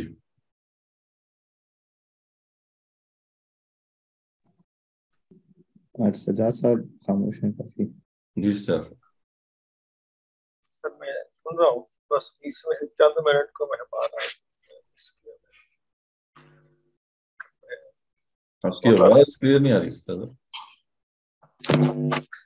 میں نے کہا میں نے صرف چند منٹ بیچ میں مس کیا، اچھا، لیکن میں اٹینڈ کیا پورا سیشن. وہ مجھے یاد آ گیا آپ نے وہ بک کا کہا تھا یار، مجھے ایسے بک تیار ہے، بس مجھے ایسے ایک دفعہ گو تھرو کرنا ہے. پھر یہ کروں گا میں جب نہیں ٹائم مل سکا تو میں پھر ایسے ہی شیئر کر دوں گا. تو اس میں بھی غلطیاں ہیں بھی، مطلب جو ایڈیٹوریل کچھ وہ کرنی ہے چیزیں، کوشش میں کروں گا آج کل میں پھر جو ہے جیسے تیسے ہے بس وہ شیئر کر دوں. ٹھیک ہے. کہ میں پہلے اصل میں دیکھ نہیں سکا، اس لیے ڈسکشن میں ایکٹیولی پارٹیسپیٹ نہیں کر پا رہا. سر یہ جو آیات ہے نا، ان کا ممکن ہے کہ ترجمہ بھی ہر ایک کا ساتھ ہی ہو، وہ ابھی تو آپ بتا رہے ہیں ذہن میں آ جاتا ہے، لیکن اگر بعد میں صرف سلائڈ دیکھ رہے ہو نا، ہم جیسے لوگ جن کی عربی کا لیول وہ نہیں ہے کہ ساری سمجھ آئے.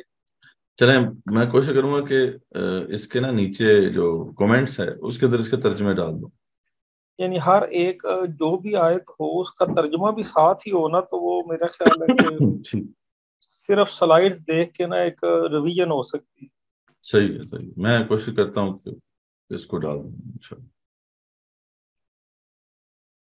ان کی آیات کافی ہے نا، وہ اس لیے یہاں پہ ترجمہ پھر ہم نے نکال دیا تھا کیونکہ پھر وہ کافی، لیکن بار اس کو کیا جا سکتا ہے کہ ترجمے کو یا تو کمنٹ سیکشن میں ڈال دیا جائے، نیچے جو ہوتا ہے اس کا نوٹ سیکشن جو ہوتا ہے. تو میں دیکھتا ہوں انشاءاللہ اسے.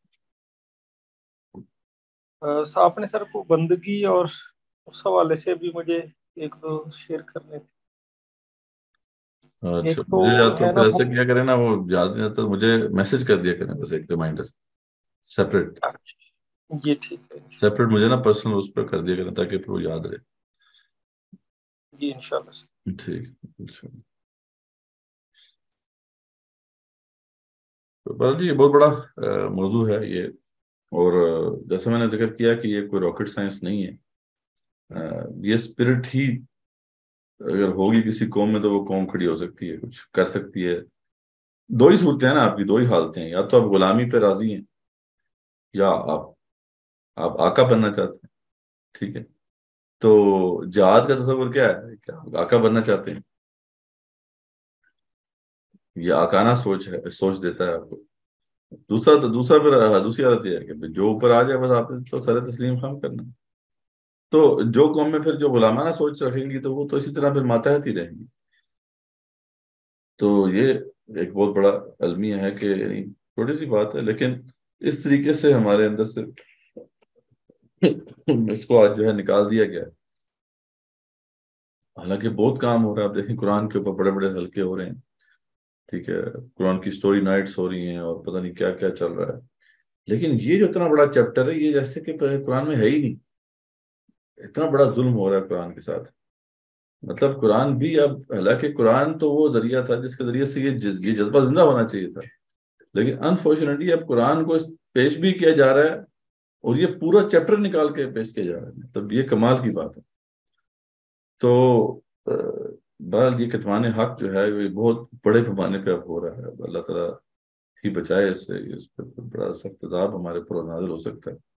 لیکن اصل بات یہ کہ وہ جو دین کے دائی ہیں، وہ جو دین کے لیے کام کر رہے ہیں، اسٹرگل کر رہے ہیں، وہ بھی یہ نہیں سمجھ رہے کہ وہ کتنا بڑا جرم کر رہے ہیں، ٹھیک ہے، عربک سکھا رہے ہیں، قرآن پڑھا رہے ہیں، یہ سب سچ چل رہا ہے بڑا۔ ایک زمانے میں تو یہ چیز تھی نہیں، یہ تو مطلب ڈاکٹر زار احمد اللہ کی یہ کاوشیں ہیں، اور مطلب جو تھے ڈاکٹر غلام مرتضیٰ جیسے تھے، یعنی ان لوگوں نے شروع کیا، اور اب دیکھیں گے یہ کیسے جو ہے پوری دنیا میں اس کا سلسلہ پھیل گیا۔ اب تو انگلش میں، اردو میں، ہر جگہ پہ آپ کو ایک طرح سے کاوش نظر آتی ہے۔ لیکن اگر آپ جا کے صرف پہلا کام یہ کریں کہ سورۃ توبہ کی تشریح سن لیں، آپ ان کی پہلی یہ جو 33 آیات ہیں، ان کی تشریح آپ سن لیں کہ سمجھ میں آ جائے گا کہ نظریہ کیا ہے۔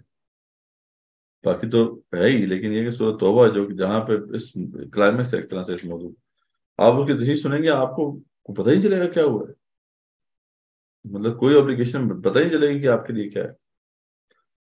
تو یہ ظلم ہے جو کہ ہو رہا ہے، اس سے ذرا ہمیں ہوشیار رہنا ہے، اور ہوشیار کرنا بھی ہے لوگوں کو، آپ آس پاس لوگوں کو دیکھیں، اس بات کو سمجھیں اور پھر جہاد کا صحیح تصور بیان کرنا ضروری بات ہے کہ جہاد سے مراد یہ نہیں ہے کہ بس آپ AK-47 لیں اور بس جا کے تباہی مچا دیں، اس کا پھر برا ہے۔ بس اسٹرکچرڈ جو وے ہے، میتھڈولوجی ہے، وہ انشاءاللہ ابھی ہم ڈسکس کریں گے، اگلا شاید اگلے ویک نہ ہو تو نیکسٹ، اس سے نیکسٹ ویک ہم نے اس کو ڈسکس کرنا ہے۔ وہ بہت ضروری ہے، اس کے بارے میں اویئرنیس پیدا کرنا بہت ضروری ہے، لیکن کم سے کم یہ تو کلیئر ہو کہ بھئی یہ کرنا ہے، مطلب یہ تو بالکل ذہنوں سے نکلنے ہے۔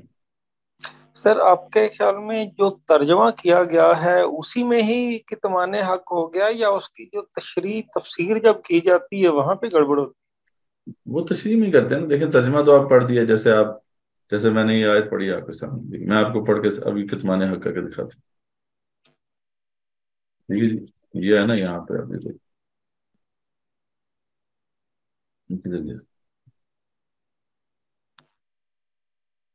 اب یہ اللہ کا حکم ہے نا، یہ ٹھیک ہے جی، تو یہ یہاں سے دیکھ لیتے ہیں۔ آپ دیکھیں کتب علیکم القتال وہو کرہ لکم، قتال تم پہ فرض کر دیا گیا، ٹھیک ہے، چاہے تمہیں کتنی اقرار کیوں نہ ہو، وعسیٰ ان تکرہوا شیئا وہو خیر لکم، اور اس میں کوئی بعید نہیں ہے کہ جو تمہیں اچھا لگے وہ تمہارے لیے برا ہے، جو برا لگے وہ اچھا ہے، وعسیٰ ان تحبوا شیئا وہو شر لکم واللہ یعلم وانتم لا تعلمون، اللہ جانتا ہے تم نہیں جانتے۔ تو دیکھیں پروفیسر صلی اللہ علیہ وسلم نے اس وقت جو ہے جہاد کیا اور قتال کیا، اور پھر اس وقت اسلامک اسٹیٹ جو ہے اس وقت جو تھی، مسلمانوں کی امپائر پھیلی، اور جناب دیکھیں 3 بر اعظموں پر حکومت ہو گئی۔ چلو آگے، اب مطلب اس میں نے بات تو کر دی تھی کہ جی، لیکن بتایا اس کانٹیکس میں، یعنی اس پہ یہ میرے اوپر لاگو ہوتا ہے، یعنی اس پہ ذکر ہی نہیں میں نے کیا، یہ اس طریقے سے کتمان حق ہوتا ہے۔ پڑھتے تو یہی ہیں، ترجمہ یہی کر دیں گے، تشریح بھی وہ نکال کے پیش کر دیں گے کہ بھائی ٹھیک ہے جی اس وقت ہوا تھا، اور کیسا کہ جو ہے کی سلطنتیں گر گئی تھی، تو بس اللہ خیر صلی اللہ، بس آگے چلو ختم بات۔ یعنی جس کو آپ سمجھا رہے ہیں، جس بندے کو، اس کو تو بتاؤ بھائی کہ تیرے اوپر بھی یہ فرض ہے، وہ آج بھی فرض ہے، ویسے ہی فرض ہے جیسے ان کے اوپر فرض ہے، وہ ذکر ہی نہیں کرنا۔ تو یہ طریقہ ہوتا ہے کتمان حق کا۔ قرآن کا مقصد تو یہ ہے نا کہ آپ ان کو لوگوں کو بتائیں کہ یہ اپلیکیشنز آپ کے اوپر کیا ہیں، یعنی ذمہ داریاں کیا ہیں۔ جب آپ نے ان کو یہ بتانا نہیں تو پھر تو یہ ایک سٹوری بک ہے نا، مطلب وہ تو انفارچونیٹلی وہ جو قرآن میں آتا ہے نا اساطیر الاولین، یہ تو قرآن کے قصے ہیں، بس کچھ سے قصے بیان کر لے، قصہ تو بڑے زبردست ہیں، وہ تو آپ پتا ہے جو سیکولر ورلڈ ہے وہ بھی تو قصے سناتا ہے، خالد بن ولید کے قصے سناتا ہے، کیسے لڑائیاں کی انہوں نے، قصے رہ گئے یہ قصے جو بیان کرنا اصل مقصد اس سے سبق حاصل کرنا اور چیزیں ہیں، یہ وہ قرآن چیز تو ہمیشہ کے لیے ہے، یہ تو کتاب ہدایت ہے، تو اس میں وہ جو قصہ آپ نے بیان کیا اس سے بتائیں تو صحیح کہ بھی آپ کے اوپر کیا ذمہ داریاں بائر ہوئی، یہ بتائے تو کہ آپ وہی، نے قصہ سنا دیا بس. کیا ہم بھی ویسا ہی تو نہیں کر رہے جیسے یہود و نصارہ کرتے تھے جو کچھ ان کے ساتھ ہوا؟ وہی سیم ہم اسی نقش قدم پہ چل رہے ہیں، مطلب بالکل کوئی فرق نہیں. آپ صلی اللہ علیہ وسلم کی وہ تو حدیث تو ہے ہی نا کہ وہ جو کہ جو ہے آپ تمہارے اوپر وہی حالات آئیں گے جو بنی اسرائیل پر آئے تھے.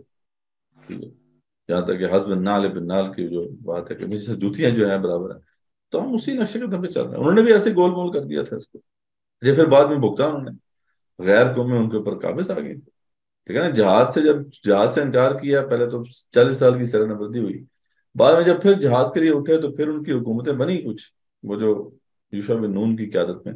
پھر جب انہوں نے چھوڑ دیا تو پھر وہ غیر قوم حکومتیں ان کے اوپر آ گئی، یہاں تک کہ پھر طالوت نے پھر ان کو دوبارہ سے کھڑا کیا. تو ان کی پوری تاریخ ہمارے سامنے ہے، انہوں نے بھی اس طرح آگے پیچھے کیا، ہم نے بھی ایسے آگے پیچھے کر دیا اس کو. تو یہ بتا رہا ہوں کہ قرآن کے حوالے سے تو بڑا جو اماد بھائی نے کہا تھا کہ قرآن کے تو حوالے سے بہت بڑی تاریخ شروع ہوئی ہے آج کل. مطلب آپ دیکھیں کتنے، تو میں گروپس میں ہوں، خواتین کا بھی چل رہا ہے، مردوں کا بھی چل رہا ہے، مطلب قرآن کے رہب قرآن، اور یہ پوری دنیا میں گلوبل موومنٹ، مطلب انگلش میں بھی ہے، اردو میں بھی ہے، اور ایسا زبردست نا. لیکن اس میں اگر نہیں ملے گا آپ کو تو یہ نہیں ملے گا، باقی ساری کہانیاں وہ کس سے مل جائیں گے. نماز پہ زور ہے، والدین کے اوپر اطاعت کی زور ہے، وہ سب بھی فرض ہیں، ضروری ہیں، لیکن اتنا بڑا اوبلیگیشن کیسے غائب ہو گیا، یہ گول کیا جا رہا ہے بس. تو یہ کب تک کسی طرح چھپایا جا سکتا ہے؟ یہ چھپایا جاتا رہ مزے کی سکتا بات، وہی چھپ تو سکتا نہیں ہے. اب اچھا جو وہ پڑھتے ہیں نا، جو ان کے مطلب جو ان کے تھنکرز ہیں یا جو بھی پڑھنے والے ہیں، وہ کہتے ہیں یہ جھوٹ بول رہے ہیں. ایک زمانے میں 2 ڈیبیٹس ہوتی تھیں بڑی، تو اس میں نا یہی ٹاپک بحث تھا. تو مجھے یاد ہے میں نے دیکھی تھی لائیو جب ہو رہی تھی. تو اس میں وہ کچھ حزب التحریر کے بھی کچھ لوگ تھے، انہوں نے بتایا کہ جی یہ تو ہماری اوبلیگیشن ہے. تو اس میں کچھ یہ صوفی اور یہ اس طرح کے جو نظریے والے لوگ بھی آئے ہوئے تھے. تو اچھا وہ وہاں پہ وہ گورا تھا ایک، وہ کہہ رہا تھا کہ یہ جھوٹ بول رہے ہیں، یہ جو کہہ رہے ہیں جی ہم نے تو صحابہ کرام پہ سے وہ تو ساری دنیا میں پھیل گیا، انہوں نے تجارت کی وہاں سے پھر یہ اسلام پھیلا. وہ کہتے ہیں کہ ان کا پروفٹ جو ہے اس نے یہ کام کیا ہے، ان کی بیسٹ جنریشن جس کو مانتے ہیں اس نے یہ کام کیا ہے. یہ کیسے جھوٹ بول سکتے ہیں؟ مطلب یہ تو یعنی بالکل سوے جھوٹ بولنے والی بات ہے نا، کیونکہ جو واقعی جو قرآن کے سب سے اولین مخاطبین ہیں وہ صحابہ ہیں رضوان اللہ تعالیٰ عنہ، انہوں نے تو یہ کام کیا ہے، رسول اکرم صلی اللہ علیہ وسلم نے یہ کام کیا ہے. تو یہ کیسے ہو سکتا ہے کہ ہم نے کام نہیں کرنا؟ تو وہ تو پھر پکڑ لیتے ہیں، وہ کہتے ہیں یہ جھوٹ بول رہے ہیں. تو چھپا تو سکتے نہیں، یہ تو ہسٹری بھی بالکل واضح ہے، قرآن بھی بالکل واضح ہے.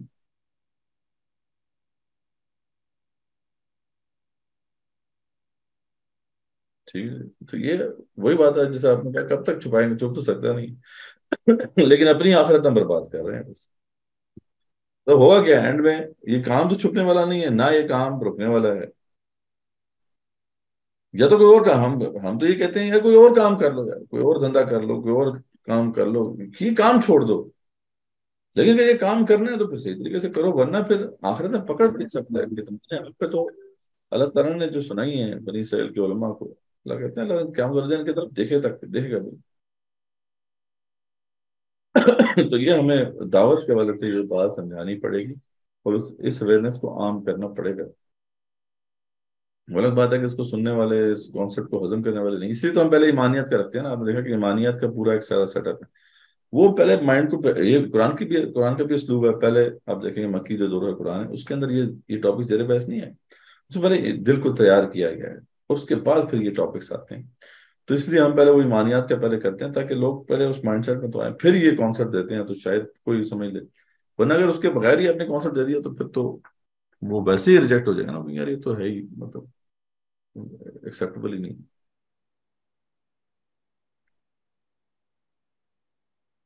ٹھیک ہے نہیں، تو چلے ٹائم بھی ہو گیا ہمارا، کنکلوڈ کرتے ہیں. جزاکم اللہ خیر.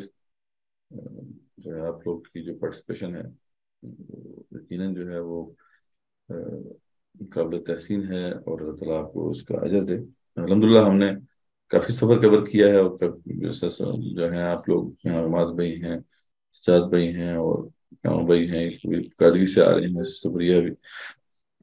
تو بہرحال امید ہے کہ آپ کو وہ جو مائنڈ پریپیئر ہوا ہوگا، اسٹرکچرز بنے ہوں گے، کانسیپٹس کلیئر ہوئے ہوں گے. مقصد یہی ہے ان کورسز کا. یہ ہم پھر مطلب یہی ہمارا جو ہمارے بنیادی نظریات ہے وہ یہی ہیں. اب وہ بک 2 بھی جیسے میں تیار ہو کے تقریباً فائنل ہے، تو بک 1 تو آپ کے سامنے ہے ہی، بک 2 بھی آ جائے گی. تو یہ 2 بکس ہی ہیں، ان کو بس ہم یہ بنیادی آپ کا لٹریچر ہے. مطلب کوشش یہ کی ہے کہ سارا جو مواد ہے اس کو جو ہے اسٹرکچرڈ انداز میں ڈال دیا جائے تاکہ آسانی سے سمجھ میں آ سکے. اس کے بعد ذریعہ بات ہے اگر اپنی فردر ریڈنگ کرنی ہے تو ڈیفینیٹلی پھر بہت سی کتب ہیں، مولانا مودودی رحمۃ اللہ کی کتب ہیں، ڈاکٹر اسرار رحمۃ اللہ کی کتب، وہ ساری اویلیبل ہیں. ان شاء اللہ شیئر بھی ہو جائیں گی.